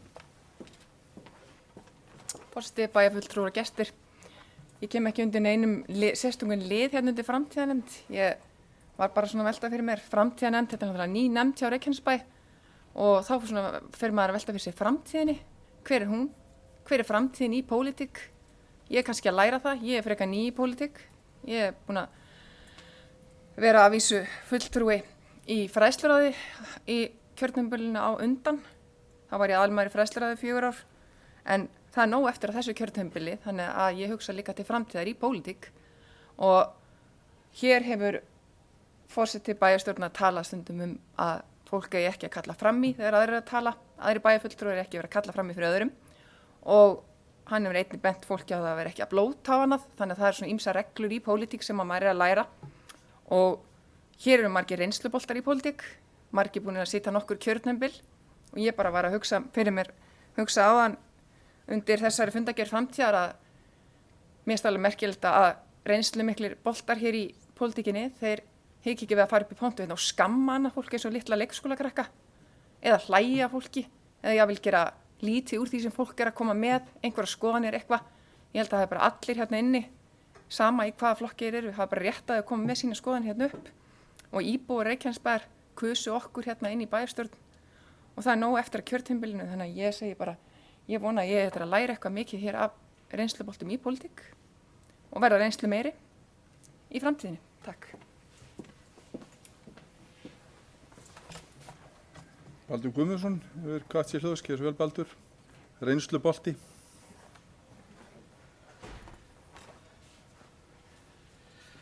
Já, krakkar mínir, virðulegi forseti, góðir bæjarfulltrúar og gestir. Ég var gaman að þessari framtíðarnefnd og ég ætla ekki alveg að fara að líða eins og að vera einhverju morfísfundi hérna í byrjun þessa dagskrárliðar og ætla ekki að blanda mér í þá umræði með á móti. Ég er bara spenntur fyrir öllu þessum málum sem eru hérna á borði framtíðarnefndar en þetta ber með sér alveg að þetta er nýtt verkefni. Og það er svona, menn er aðeins að þreifa á þessu, hvar eigum við að bera niður og hvar eigum við að leggja áherslu á hlutina og rafræn stjórnsýsla er náttúrulega eitthvað sem er verið að skoða víða í bara stjórnaráðinu og fleiri stöðum, það hvernig og bankarnir að gefa út nýtt app í hverju mánuði, það er bara hvernig er hægt að leysa þetta á sem skilvirkastan hátt. Þú getur farið inn á vefsíðu núna og þú ert ekki að tala við fólk. Það bara kemur fram. Ertu sáttu við að ég er ekki manneskja? Það getur alveg komið þannig viðbrögð. Þú ert bara að tala við vélmenni hérna og við getum kannski gengið frá þessu. Þannig að þetta er alveg gríðarlega spennandi málaflokkur og ég býð spenntur eftir að við fáum meira til að vinna með og rýna. Og íbúalýðræði það er sömuleiðis, þetta er að taka miklu breytingum, samtal við íbúa, hvernig það er best að haga því og menn líta dálítið til svona þessara samfélagsmiðla og við erum kannski búin að missa það dálítið út í einhverja vitleysu á einhverjum þráðum á Facebook og það er hvorki skilvirt né gagnvirt eða mér finnst það stundum bara þvæla sko. Og er ekki kannski best til árangurs þannig að endilega að rýna alla mögulega kosti í því.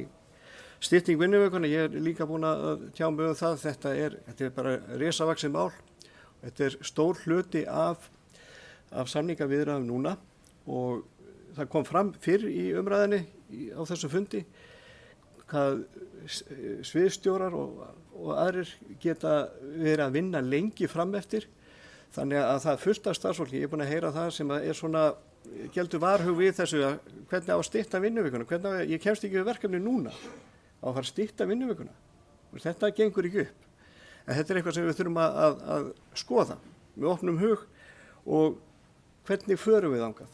Með hvaða hætti getum við farið þá leið að fólk verði meira heima hjá sér heldur en að hanga í vinnunni yfir einhverjum hundlegulegum pólitíkusum til dæmis eins og hérna sviðsstjórnir þurfa að þola.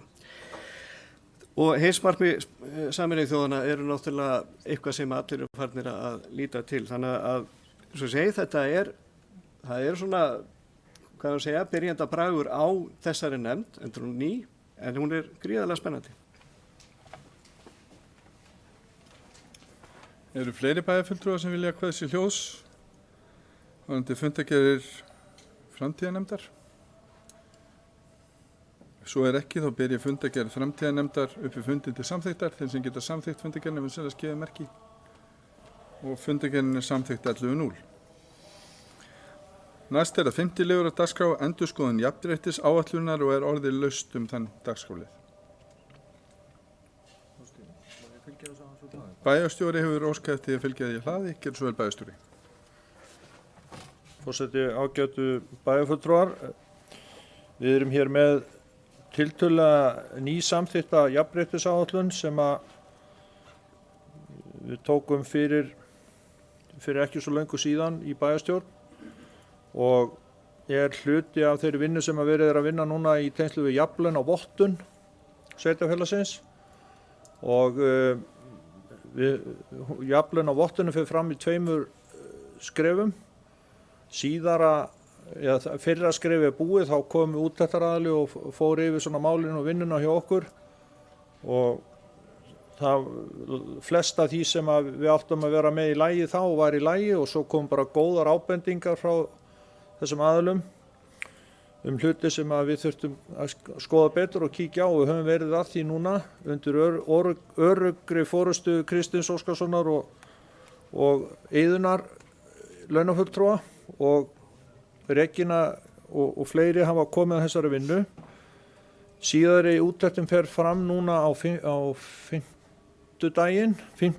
desember og við verðum bara að vona að við komumst í gegnum nálarauga vottunaraðalans og stöndumst þær kröfur og höfum gert þá það sem okkur ber til þess að sýna fram á það að við séum ekki að mismuna starfsmönnum eftir kyni eða öðrum þáttum sem þar er fjallað Það komu ábendingar smávægilegar, svona sumt var smávægilegt og annað kannski stærra atriði í þeirri jafnréttisáætlun sem við höfðum verið búin að samþykkja.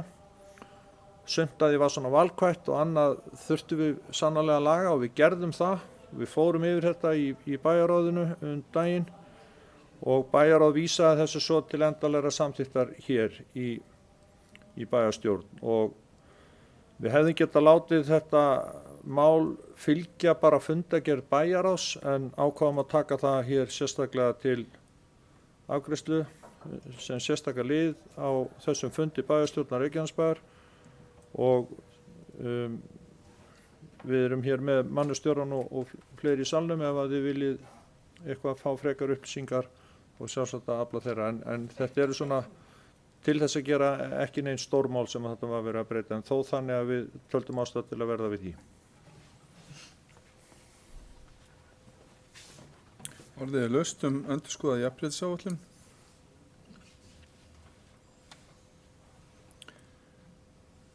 Það er ekki bæjarfulltrúi sem kveður sér hljóðs og mun ég þá bera hana undir fundin til samþykktar. Þeir sem geta samþykkt hana vinsanlega skeiði merki. Hún er samþykkt 11.0. Næst tökum við fyrir 7. lið sem er atvinnu- og þróunarsvæðið á Miðnesheiði, samningur og er orðið laust 7. lið. Friðjón Einarsson hefur hvað sér hljóðs, gjör svo vel Friðjón. Forseti, bæjarfulltrúar og gestir, fyrir framann hér til fyrir bæjarstjórn er lagður fram samningur á milli fjármála og efnahagsráðuneytisins fyrir hönd ríkissjóðs, Isavia, Reykjanesbæjar og Suðurnesjabæjar, samkomulag skipulag, þróun, hagnýtingu og markaðssetningu lands í nágrenni Keflavíkurflugvallar. Að þessum samningi hefur unnið að í mörg ár. Má segja að þetta er kannski afrakstur vinnu frá 2006, rúmlega það, en sérstaklega hafa sveitarfélögin 2 ásamt Isavia lagt sig fram að ná þessum samningi síðustu 4 ár og loksins er komið að þessu. Skrifað var undir viljayfirlýsingu við ríkisstjórnina í sumar en nú er samningurinn tilbúinn og verði ég að segja að ég er sáttur með þennan samning eins og hér liggur og þetta er hægt að hafa mismunandi skoðanir á einhverjum þáttum þessa máls en í heildina þá er ég mjög sáttur við þennan samning. Hann gildir í 5 ár og hérna eru lagðir fjármunir til að tryggja rekstur kategóri næstu 5 árin og samstarfið við sveitarfélögin. Leið fá sveitarfélögin fulltrúa í stjórn félagsins sem er þá í raunverulega í fyrsta skipti og einnig Isavia. En ég mun greiða þessu atkvæði mitt. Takk. Baldur Guðmundsson hefur hvað sér hljóðs, gjör svo vel Baldur. Velkomin í pontu.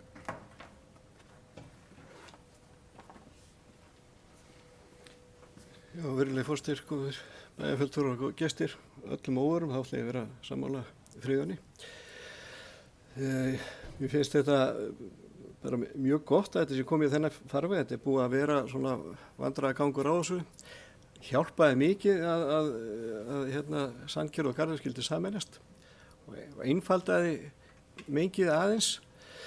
Við þurfum að klára samt það og sameinast þessu sveitarfélagi Suðurnesjabæjar. Þannig að þetta verði enn einfaldara og kraftmeira. En ég finnst þetta bara í mjög góðum farvegi. Þetta er myndinni aðeins að skýrast og við erum svona aðeins að ramma þetta verkefni betur inn. Þannig að ég er sáttur.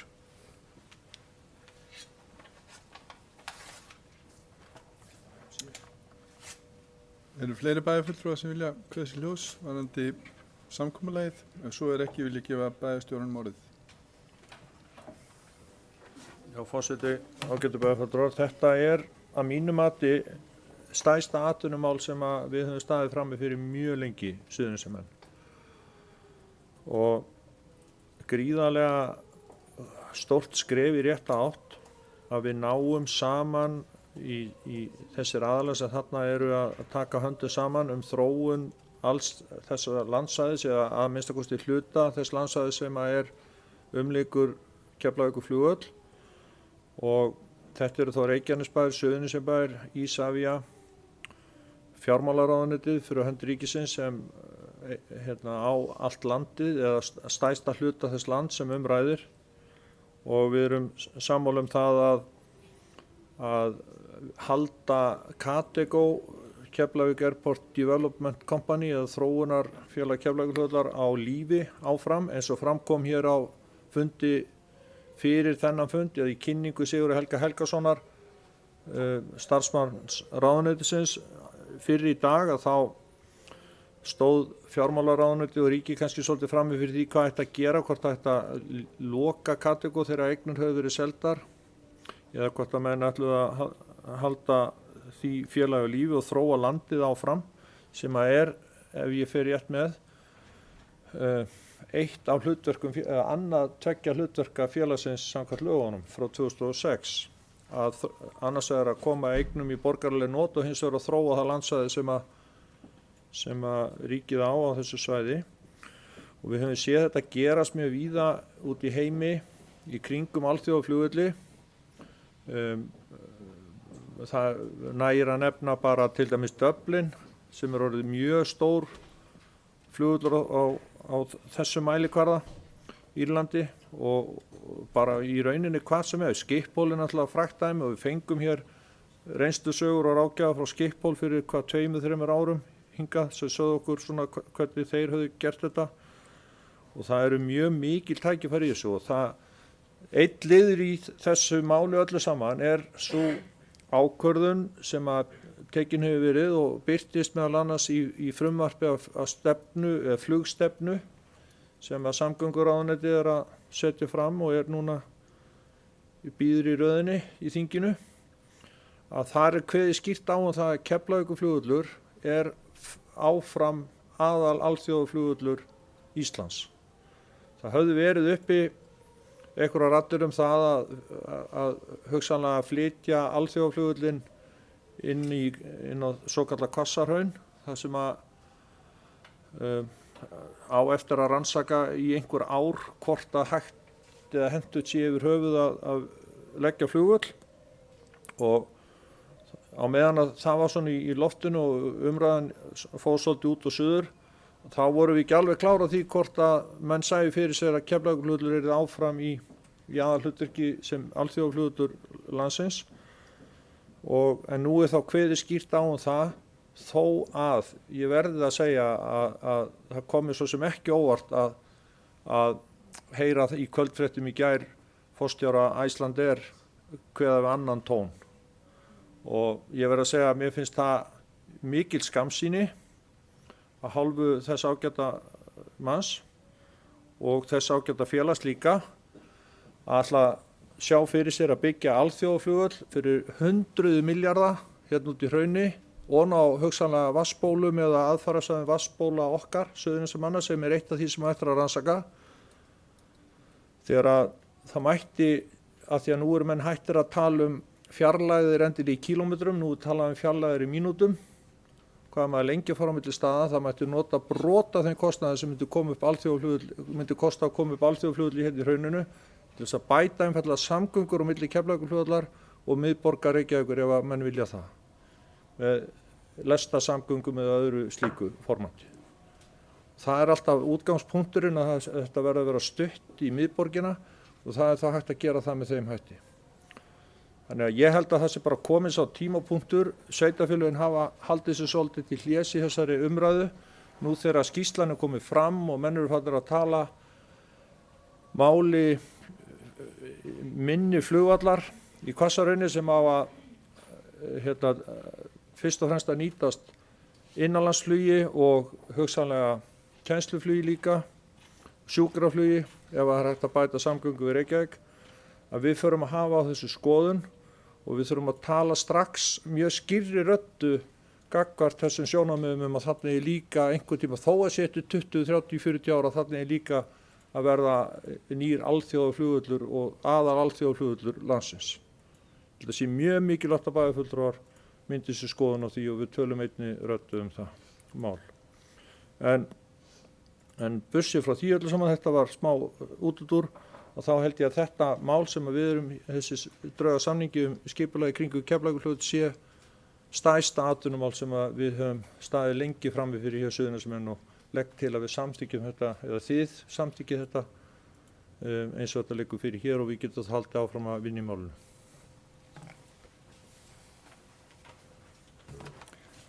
Já, það mér sönn ánægja að bera 7. mál uppi fundinn til samþykktar atvinnu- og þróunarsvæði og Minnisheiði samningur. Þeir sem geta samþykkt samningin vinsamlegast gefið merki. Og hann samþykktur hér í bæjarstjórn 11.0. Næst tökum við 7. mál á dagskrá sem eru reglur notendastýrða persónulega aðstoð, MPA, og gefi ég orðið laust MPA.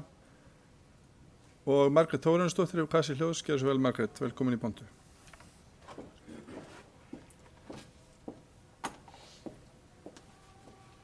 Virðulegu forseti og aðrir viðstaddir. Miðflokkurinn fagnar því að Reykjanesbær er búinn að setja reglur NPA. Lagalega skylda hvílir á sveitarfélögunum að veita þessa mikilvægu þjónustu. Hér tímamótarlög að ræða sem Alþingi setti en NPA verður helsta þjónustuformin við fatlað fólk. Þessi þjónusta mun gera fötluðu fólki kleift að búa heima en í því felst langþrátt frelsi. Einstaklingar geta þar með ráðið sér aðstofamann sem fylgir viðkomandi hvert sem er. Varðandi atvinnumál fatlara þá óska ég þess að meðal atvinnurekanda hér á svæðinu þegar valið stendur á milli fatlaðs og ófatlaðs fólk þegar kemur að vinnu þá þarf ekki alltaf að ganga fram hjá þeim sem eru til dæmis í hjólastól.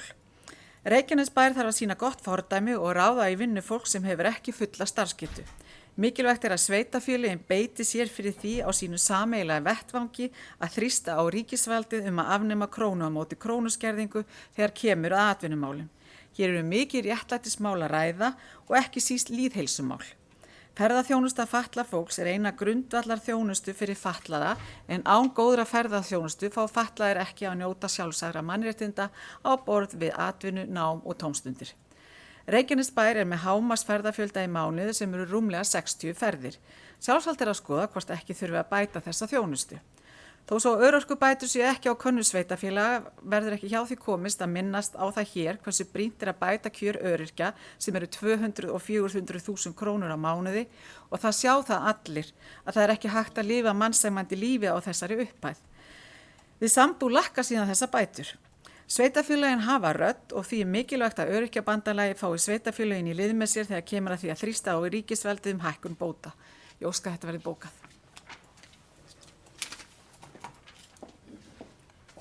Já, orðið er laust reglur notendastýrða persónulega aðstoð, NPA. Eru fleiri bæjarfulltrúar sem vilja taka til máls? Ef svo er ekki, þá ber ég reglurnar undir fundin til samþykktar. Þeir sem geta samþykkt reglurnar vinsamlega skeiðu merki. Og þær eru samþykktar 11.0.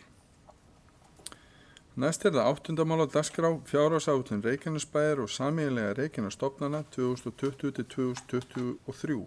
Síðari umræða. Bæjarstjóri hefur kvatt sér hljóðs, Kjartan Már Kjartansson, gerðu svo vel. Já, forseti, ágætu bæjarfulltrúar. Við erum hér með á dagskrá fjárhagsáætlun Reykjanesbæjar eða fjárheimildir fyrir næsta ár 2020 og svo 3 ára fjárhagsáætlun 21-23. Og ég fór nú vel yfir þessar lykiltölur á síðasta fundi bæjarstjórnar.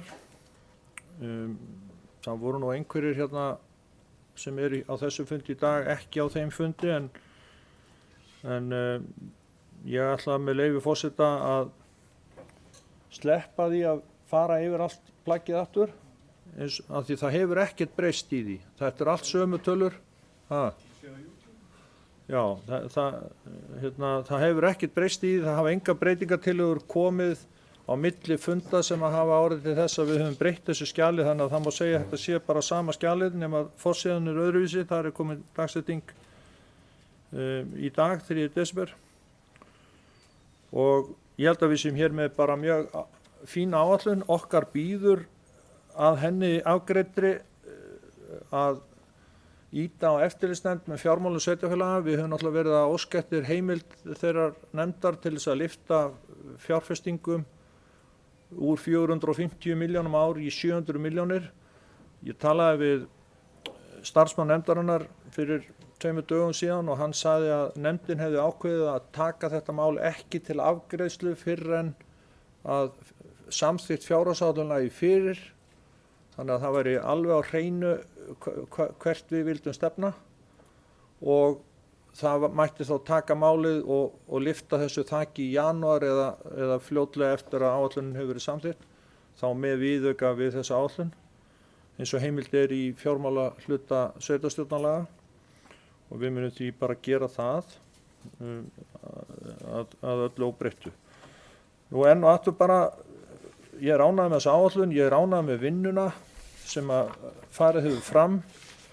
Við höfum með þessar áætlun náð að setja okkur nokkuð skýra línur í því hvert við ætlum að stefna næsta ári, hvaða verkefni eru undir og ég vil nota þetta tækifæri og þakka starfsmönnum og stjórnendur Reykjanesbæjar sem hafa komið að málinu ferlið er orðið bara mjög fínt hjá okkur, þetta tekur langan tíma, þetta byrjar yfir svona í apríl, mæ, þá fara fyrstu svona verkefnin að detta inn, þá þarf að ýta við og óskettur hugmyndum og tillögum frá forstöðumenn og stofnunum viðhald eða nýbyggingar eða stækkanir og svo þarf að hanna og kostnaðargreina og gera alls konar áætlun og útreikninga áður en menn geta komið með einhverja tölur. Þannig að þetta er yfirleitt margra mánaða að vinna og launa útreikningur og býða eftir kjarasamningum og svo framvegis.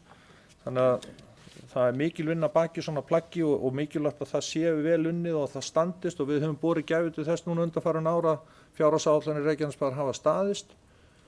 Það er allavega við höfum ekki verið að fara mikið fram úr, ekki nema þá í tekjuliðunum sem hafa veitt okkur meiri tekjur heldur en kannski gert var ráð fyrir og það er meðal annars vegna þess að við höfum rekið þá stefnu í stjórnkerfinu að áætla tekjur varlega og kostna heldur ríflega til þess að eiga þá borð fyrir báru í báðar áttir ef að til þess kemur.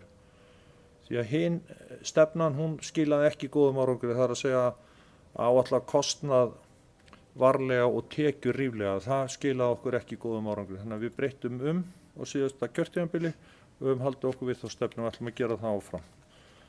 En forseti, ég bara set þetta í ykkar hendur. Við embættismenn höfum sleppt takinu á áætluninni. Takk. Takk fyrir þetta bæjarstjóri. Orðið er laust fjárhagsáætlun Reykjanesbæjar. Síðar umræða. Gunnar Þórarinsson hefur kvatt sér hljóðs. Gjörðu svo vel, Gunnar.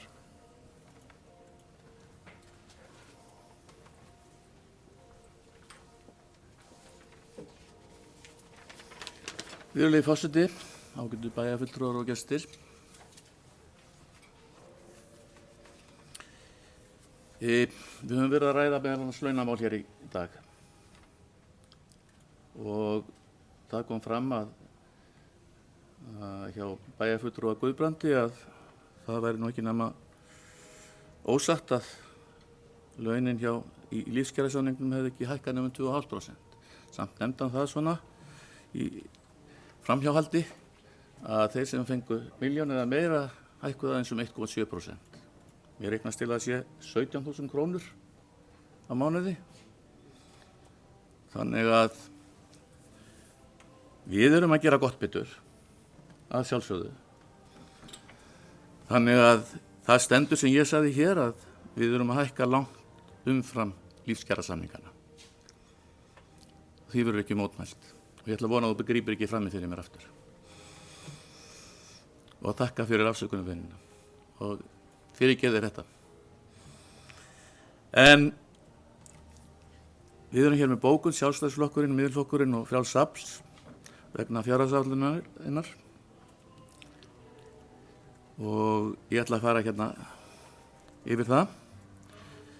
Minnihlutinn er ósáttur við áherslur meirihlutans með auknum álögum á íbúa bæjarins og harmar sérstaklega að mikil tekjuaukning sé ekki nýtt til að svara ákalli bæjarbúa hóflega innheimtu fasteignaskatta. Reykjanesbær er að innheimta hæstu fasteignaskatta af öllum sveitarfélögum landsins. Orksjóðurinn skilar bæjarsjóði rúmum 4 milljörðum og löngu lögbundnu skuldamiði hefur þegar verið náð. Minnihlutinn er ósáttur við kostnaðarsama breytingar á stjórnskipulagi bæjarins sem eru illa skilgreindar, illa útfærðar og hafi í för með sér veruleg aukin útgjöld. Þá er rétt að vekja athygli á miklum launahækkunum sem meirihlutinn stendur að til stjórnenda bæjarins langt umfram hækkanir launa sem samið var í lífskjarasamningum. Minnihlutinn samþykkti síðustu fjárhagsáætlun en lagði þar áherslu á 4 atriði sem meirihlutinn hefur ekki tekið tillit til, sérstaklega lækkun fasteignaskatta. Minnihlutinn leggur áherslu á að aðhald í rekstri, aukna atvinnuuppbyggingu og skynsamlega uppbyggingu innviða á næstu árum sem er forsenda fyrir lækkun fasteignaskatta til framtíðar litið. Meirihlutinn samþykkir því ekki fjárhagsáætlun fyrir árið 2020. Undir þetta rita Gunnar Þórarinsson, Margrét Þórarinsdóttir, Baldur Guðmundsson, Anna Sigurður Jóhannesdóttir og Hanna Björk Konráðsdóttir.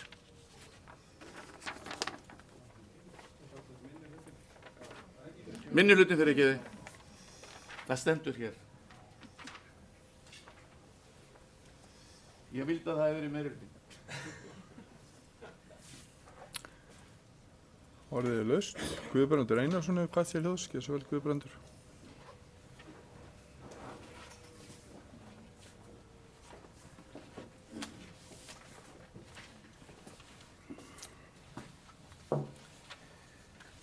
Virðulegur forseti, þá erum við komin að þeim tímapunkti að ljúka gerð fjárhagsáætlunar sem eins og bæjarstjóri nefndi hér er búið að taka 8 mánuði og hefur krafist mikillar vinnu af starfsfólkinu okkar, sérstaklega sviðsstjórunum okkar sem að hafa lagt nótt við dag til að reyna að lenda þessu. Oft á tíðum snúið og erfitt því að við í bæjarráði erum að setja þeim ákveðna skorður og útdeila takmörkuðum fjármunum en allir vilja gera vel og gera vel fyrir sína skjólstæðinga en það er ekki alltaf hægt að verða við því. Ég held að óskir umfram ramma hafi verið að nálgast hálfan milljarð en við gátum þó bætt í og einhverjar ríflega 200 milljónir til viðbótar við það sem að rammar hefðu gert ráð fyrir í byrjun.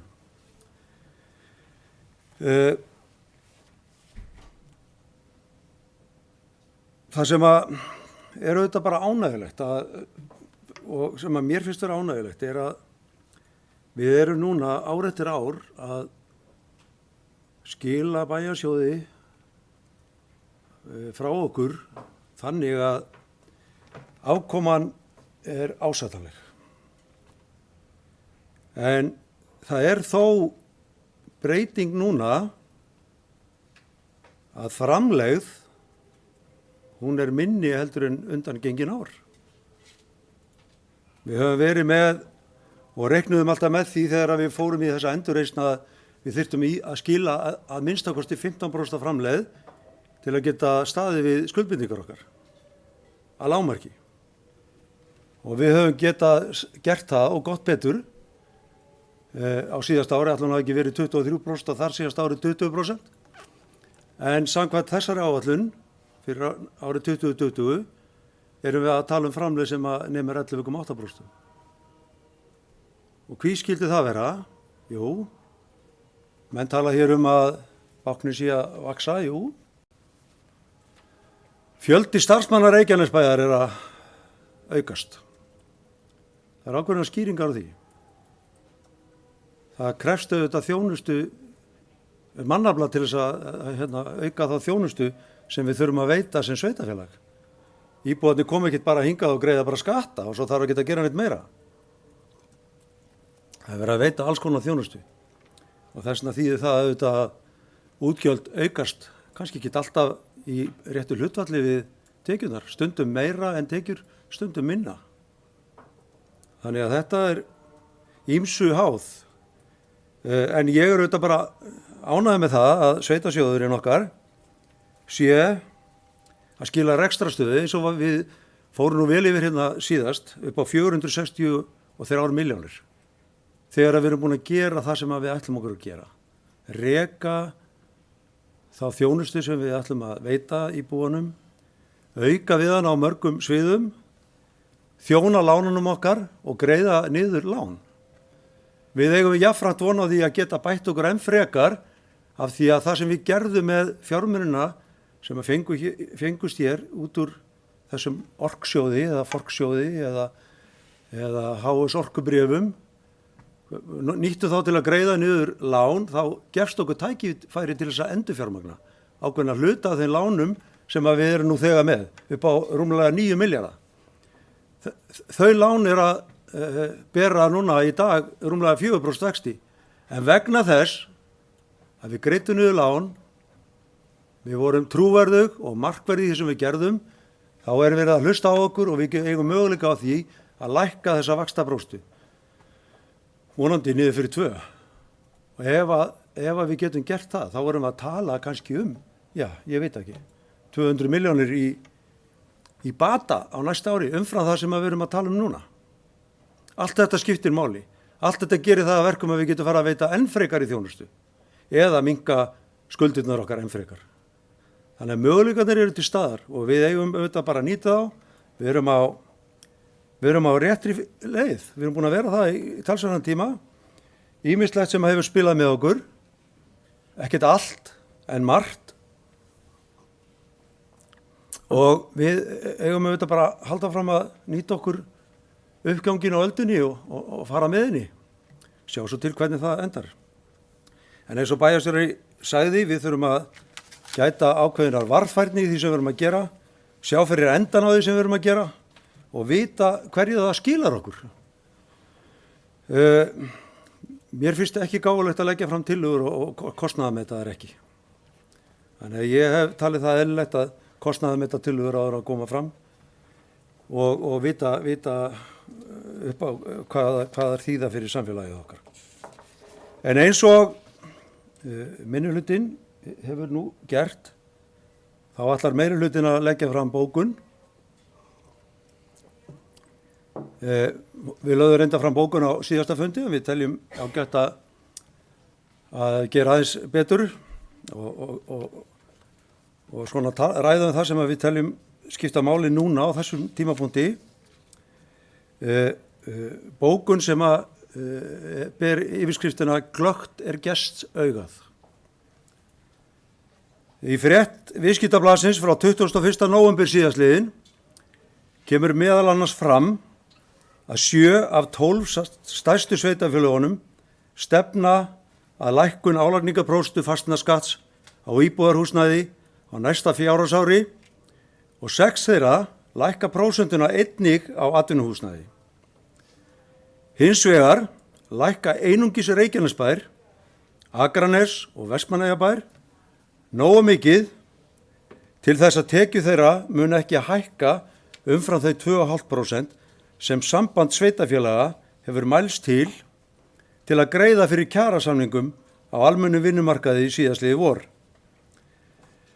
Það hefur því verið staðfest sem núverandi meirihluti bæjarstjórnar Reykjanesbæjar hefur haldið fram að sú lækkun fasteignaskatts sem birtist í fjárhagsáætlun 2020 þýðir raunlækkun á greiðslu fasteignaskatts.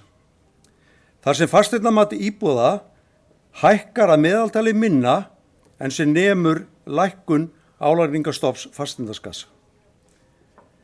Þessu til viðbótar mun fráveitugjald lækka 1/3. Því hefur verið haldið á lofti að stjórnsýslan í Reykjanesbæ sé að þenjast út sem aldrei fyrr. Að báknið sé að stækka eins og það er orðað. Tölur launagreiðslur sem hlutfall af tekjum segja hins vegar aðra sögu. Vissulega er störfum að fjölga. Í Reykjanesbæ og á það sínar eðlilegu skýringar.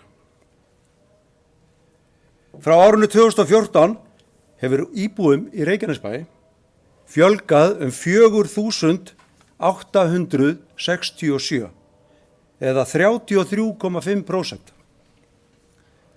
Samkvæmt gagnatorgi Reykjanesbæjar voru íbúar 14.524 talsins árið 2014 en í október 2019 voru þeir orðin 19.391.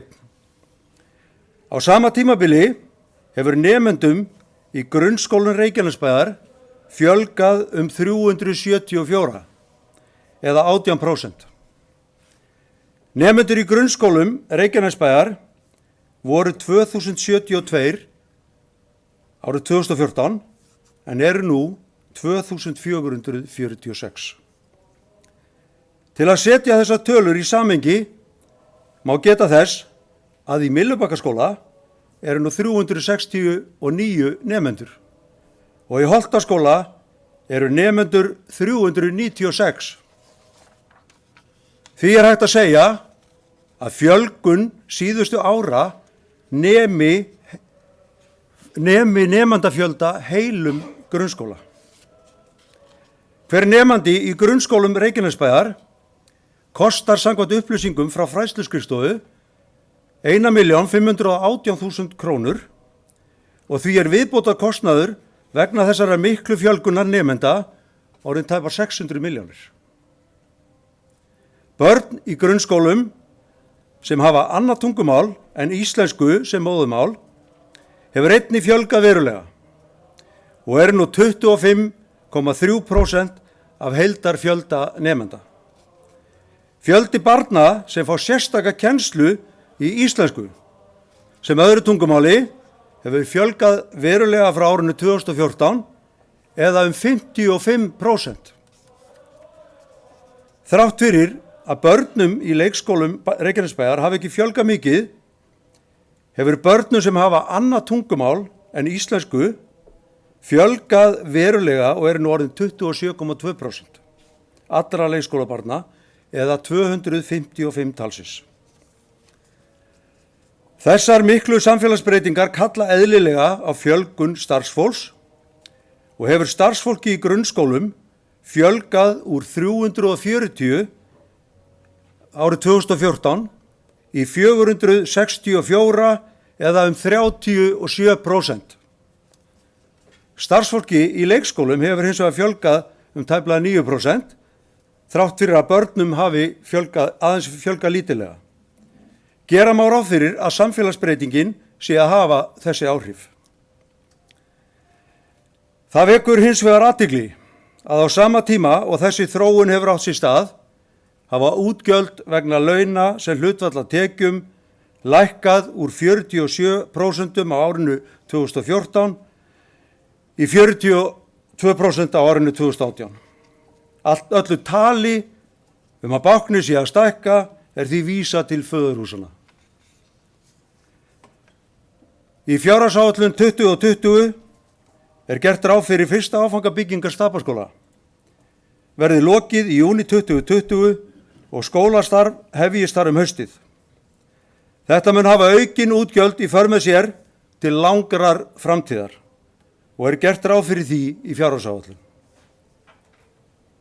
Í samantekt ársreikninga sveitarfélaga sem greiningadeild Arion banka lagði fram í júlí síðastliðnum koma fram ýmsar áhugaverðar upplýsingar. Þar má meðal annars lesa að veikleikamerkjum Reykjanesbæjar hefur frá árinu 2014 fækkað úr 13 í 5. Þessi samantekt sýnir einnig að allar lykiltölur hafa verið að batna undanfarin ár og að rekstur Reykjanesbæjar hefur gengið vel undanfarin ár.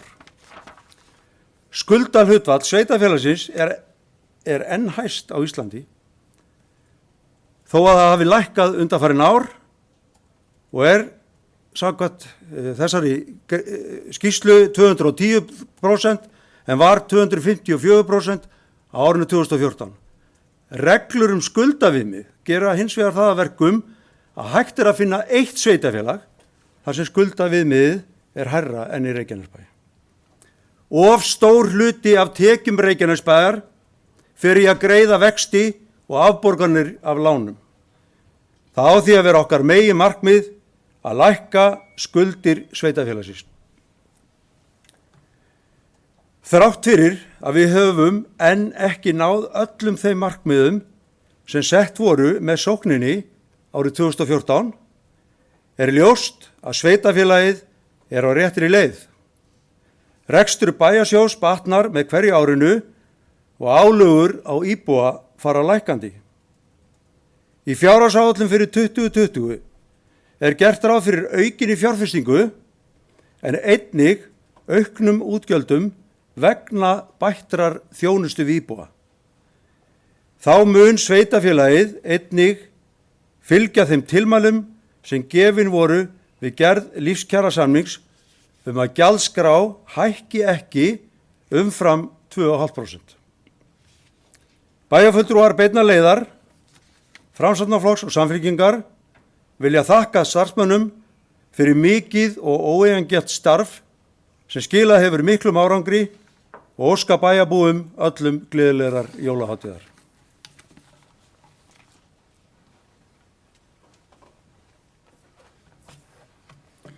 Orðið laust fjárhagsáætlun Reykjanesbæjar. Baldur Guðmundsson hefur hvað sér hljóðskir svo vel Baldur.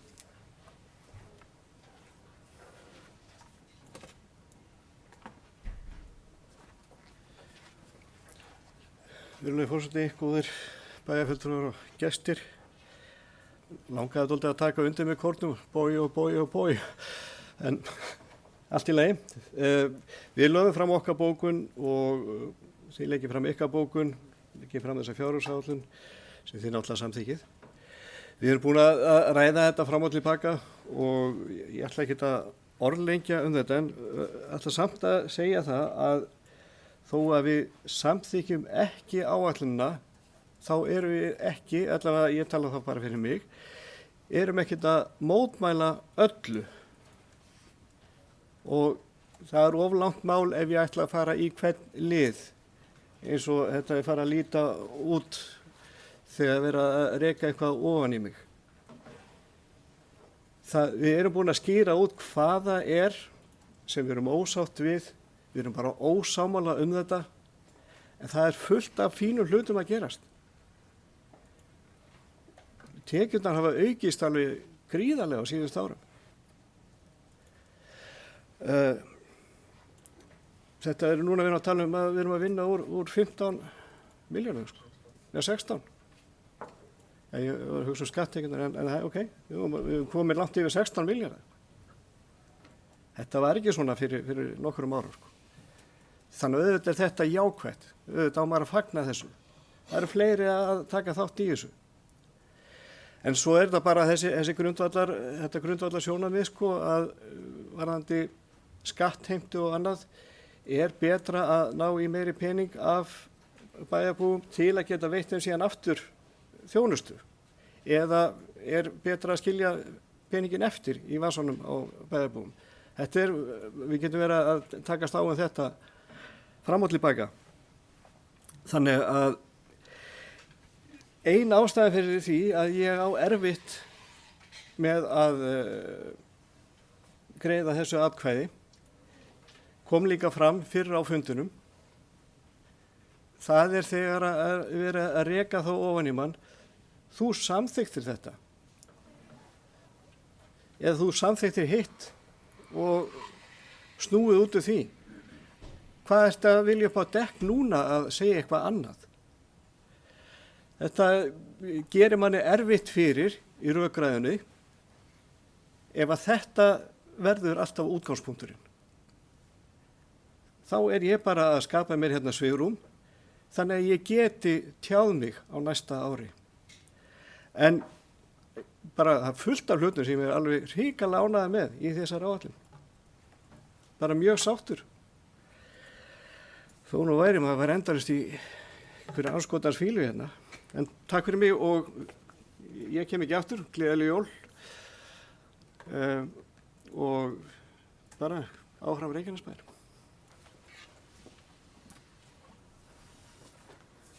Forseti vill taka undir með Önnu Sigríði Jóhannesdóttur bæjarfulltrúa sem talaði það hérna að við verum ekki að blóta í pontu.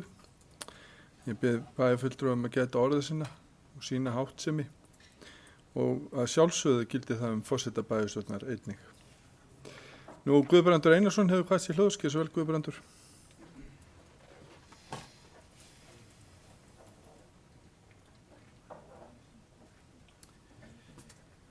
Virðulegur forseti, já, það er auðvitað að gerast núna í fyrsta skipti í talsverðan tíma að bæjarstjórn er ekki að sameinast fjárhagsáætlun. Við náðum því á síðasta kjörtímabili einhvern veginn að berja þetta saman þannig að hópurinn kláraði málið. Ég man nú eftir því á síðasta kjörtímabili og vorum að rífast húsdýragarðinn alveg á síðustu stundu en við kláruðum það þó, þannig að endingu var það bæjarstjórnin öll sem að samþykkti framkomna fjárhagsáætlun. En ég ætla ekki að kvenka mér undan því, ég er bara hreykinn á þessari fjárhagsáætlun og ég get alveg borið hana í meirihluta og ætla bara að standa með henni og berjast fyrir henni. Það kristallaðist líka í því sem orðum Baldurs hérna og skýringin á því af hverju ég ekki Sjálfstæðisflokknum. Núna, ég veit alveg af hverju ég ekki Sjálfstæðisflokknum.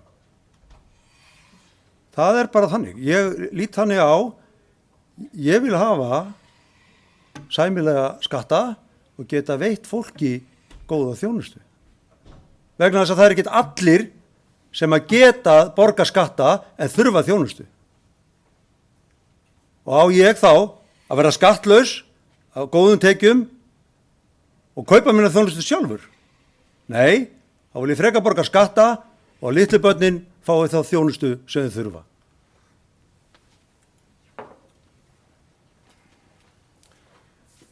Baldur Guðmundsson hefur hvað sér hljóðs. Gjör svo vel, Baldur, velkomin í pontu.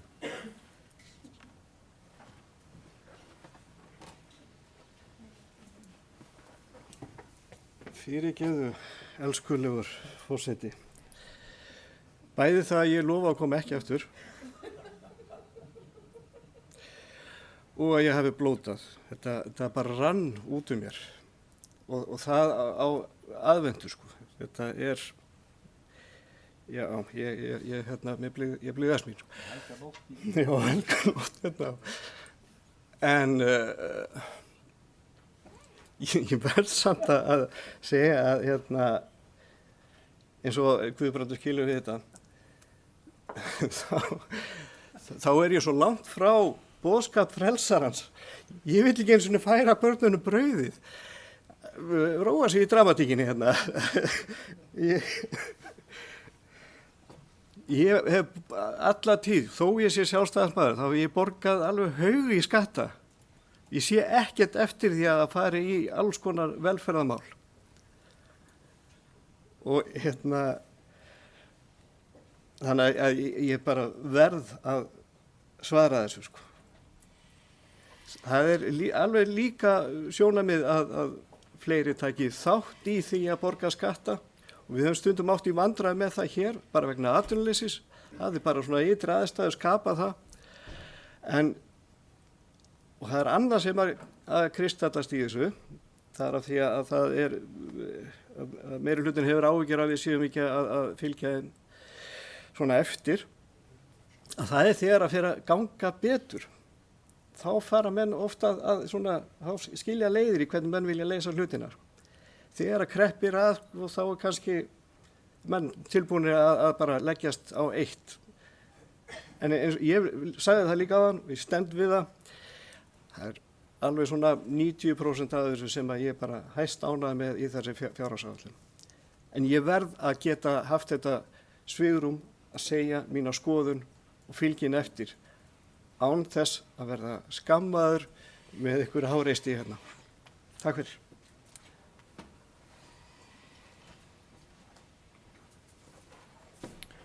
Margrét Þórunsdóttir hefur hvað sér hljóðs. Gjör svo vel, Margrét.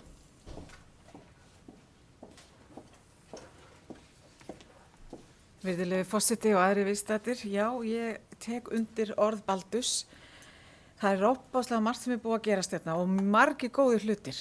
En ég get því miður ekki samþykkt fjárhagsáætlun af því að ég ætla ekki að hafa það á samviskunni að ég hafi samþykkt eitthvað og svo kom ég stuttu seinna og nú ég að koma átt að segja þetta en ég sagði hitt daginn. Þannig að ég vil bara segja meiri hlutunum, flottir og góðir hlutir að gerast en það líka margt sem á laga og þess vegna mun ég samþykkja ekki þessa fjárhagsáætlun.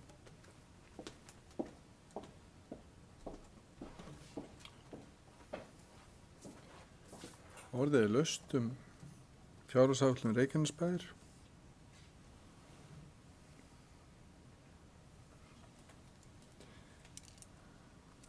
Ég sagði það hérna afsakið við fyrstu umræðu. Þetta væri væntanlega einhver besta fjárhagsáætlun sem að Reykjanesbær væri að samþykkja, já, ég þori að segja í 10 ár, hið minnsta. Hver ástæðan fyrir því að ég tek svo djúpt í árinni? Það jú vegna þess að núverandi meirihluti lagði í þessa vegferð eftir síðustu kosningar að forgangsraða til velferðar í sveitarfélaginu. Þessi fjárhagsáætlun ber þess merki. Við erum einnig, eins og kom fram í bókun Guðbrandar, að lækka álögur á bæjarbúa á sama tíma, borga niður skuldir, hækka hvatagreiðslur, efla íþróttir, auka útgjöld til fræðslumála. Getum við verið að gera betur í ákveðnum málaflokkum? Eflaust, þetta er alltaf vandasamt. Menn hafa lagt mikið á sig til þess að leggja fram fjárhagsáætlun sem er í takt við stefnu meirihlutans. Aðkomu að henni hafa haft allir bæjarfulltrúar í bæjarstjórn, að minnstu kosti undanfarna 3 mánuði, ef ekki 4. Og hún hefur verið vel reifuð, mikið rædd. Og það er mikið fagnaðarefni á þessum tímapunkti að klára að samþykkja hana. Mér þykir að sjálfsögðu miður að, ég segi kannski bara hefð sem var komin á að menn myndu reyna að sameinast fjárhagsáætlun Reykjanesbæjar og samþykkja hana, taka umræðina og vinna kannski meiri sátt að henni, að sú samstaða að minnstu kosti virðist ekki halda hér í bæjarstjórn. En við getum reynt árið liðnu, sjá hvort að bæjarstjórn nær saman. En eins og Guðbrandur kom inn á, þá stendur meirihlutinn fyllilega með þessari fjárhagsáætlun. Við erum hreykin af þessari vinnu og við erum heppin að hafa öflugt og gott starfsfólk okkur við hlið, og vil ég þakka þeim sérstaklega fyrir þeirra miklu og óeigingjörnu vinnu við fjárhagsáætlanagerð bæjarins, bæjarstjóra, sviðsstjórum bæjarins og öllum starfsmönnum sem hafa lagt mikið á sig til þess að við getum nú skilað á okkur öflugri og framsýnni fjárhagsáætlun fyrir Reykjanesbæ 2020 til 2023. Langar mér nú, eru fleiri bæjarfulltrúar sem vilja kveðja sér hljóðs. Gunnar Þórarinsson hefur gert það. Gjörðu svo vel, Gunnar. Velkomin í pontu.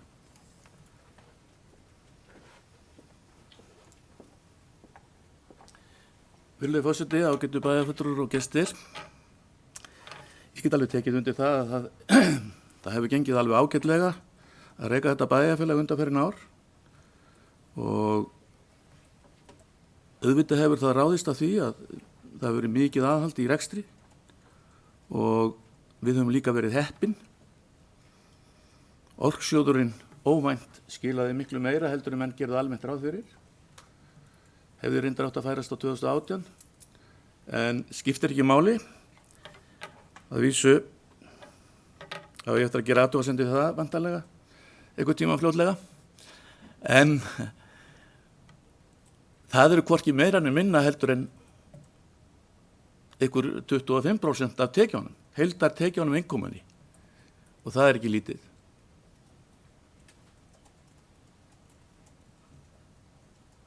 Þannig að það gerir gæfumuninn, held ég, á þessu ári. Ég menn að tala um það. Tekjurnar eru samkvæmt ásækningi svona cirka 15 milljónir, 15-20 milljónir, eitthvað starf þar á bilinu. Milljarðar, já, það er ekki það. En, jújú, það er búið að gera ýmislegt gott. Og ég hef tekið þátt í því og bara ánægði með það. En svona það er komin tímamót, við þurfum að halda upp í meiri aga og þurfum að vanda okkur í því sem við erum að gera, miklu meira heldur en hér er gert. Það er alveg lykilatriði. Við erum ekkert komin yfir erfiðasta hjallan, alls ekki. Við erum aðeins talsvert í það. Satt að segja. Það er ekki hægt að stóla á svona gjafir aftur eins og við fengum út úr ársjóðunum. En ég vil bara óska öllum velfarnaðar hér í bænum. Þrátt fyrir að við höfum verið á móti þessu, að þá er góðir hluti vonandi að gerast. Takk fyrir.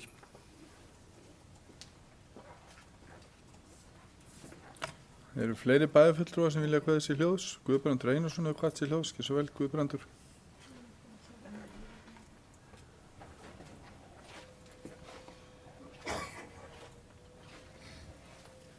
Virðulegur forseti, það er svo gaman að rífast. Það er menn gefa manni færi á því þá að tekum að það. En þetta er berin eru súr. Það er erfitt að viðurkenna að gangi vel hjá þessum meirihluta sem nú situr. Gunnar Þórarinsson satt með mér í meirihluta síðasta kjörtímabili og við þurftum ofta að eyða miklum tíma og taka erfiðar ákvarðanir, súrar og erfiðar. Og ég gleymi því ekki þegar við áttum fund þar sem að vera að taka það fyrir að skera niður yfirvinni tíma, breyta bílastyrkjum og þess að þar. Þetta var mjög erfitt. Og þrátt fyrir þessa orku sjóðspeninga sem að menn tala nú hér eins og það sé að bjarga heiminum, þá hefur okkur gengið þetta ágætlega. Bara ég minni á að skuldavimið var komið 137% í fyrra og mun fara reyndar hækkandi aðeins á þessu ári vegna þess að handbaraféð okkar er að fara í stapaskóla, en að stærstu hluta er okkur að ganga vel burtséð frá þessum peningum. Við áttum auðvitað að fá þessa peninga. Menn skrifuðu hér upp á kúlulán í gamla daga og ég meina það var ekki gæfulegt að vera búin að taka hlutaði fyrirfram og tapa svo restinni. En sem betur fer var til einhver fjárfestir sem skeiti í hegið og við fengum grættum heilan milljarð aukalega.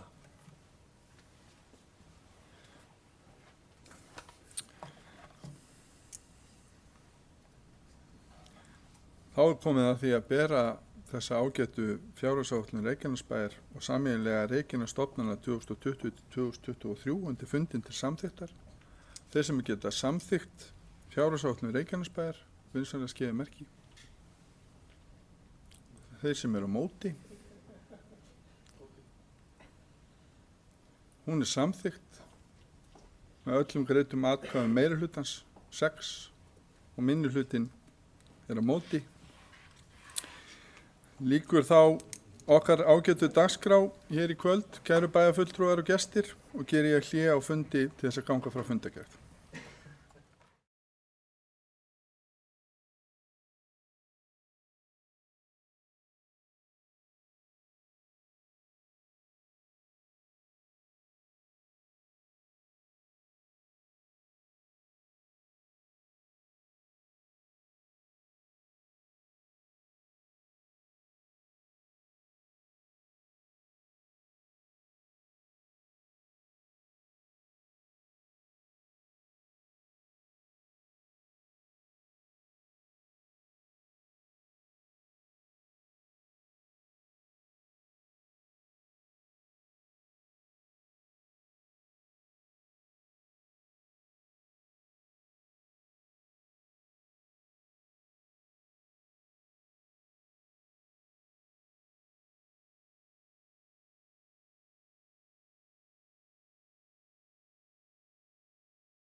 577. fundur bæjarstjórnar Reykjanesbæjar haldinn í Merkinesi í Hljómahöll 3. desember 2019 kl. 17.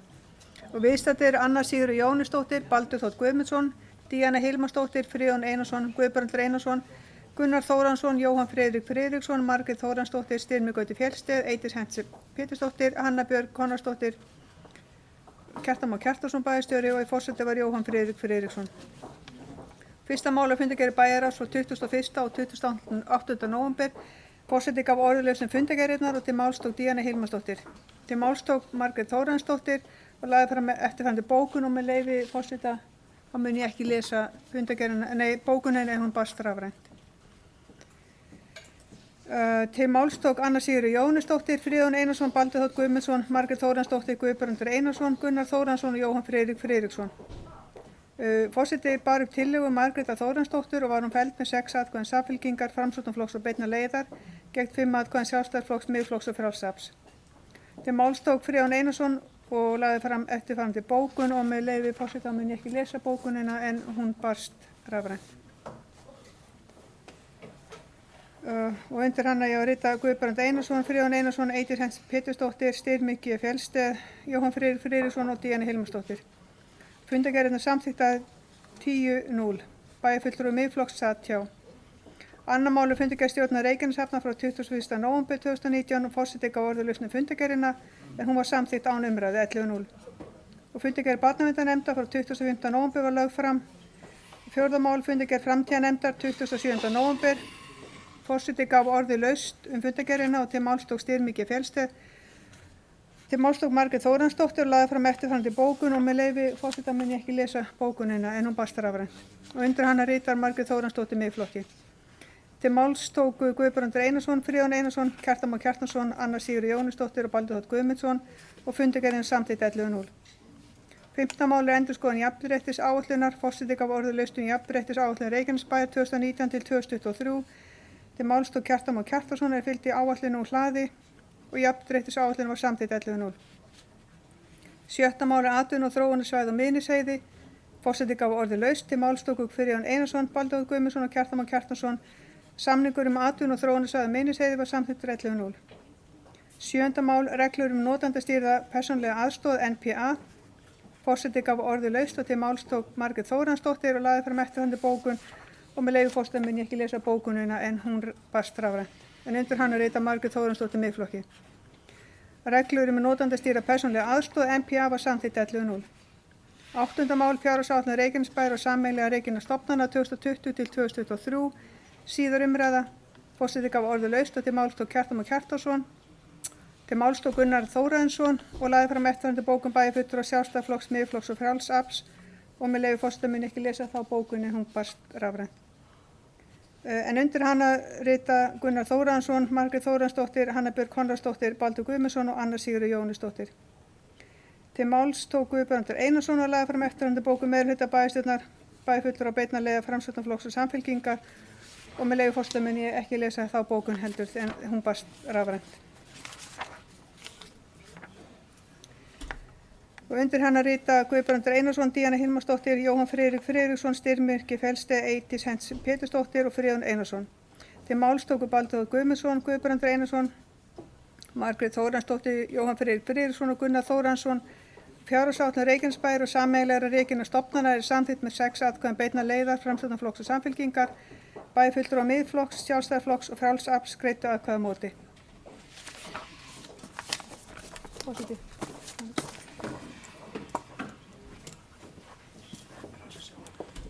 Já, ágætu bæjarfulltrúar, þá liggur fyrir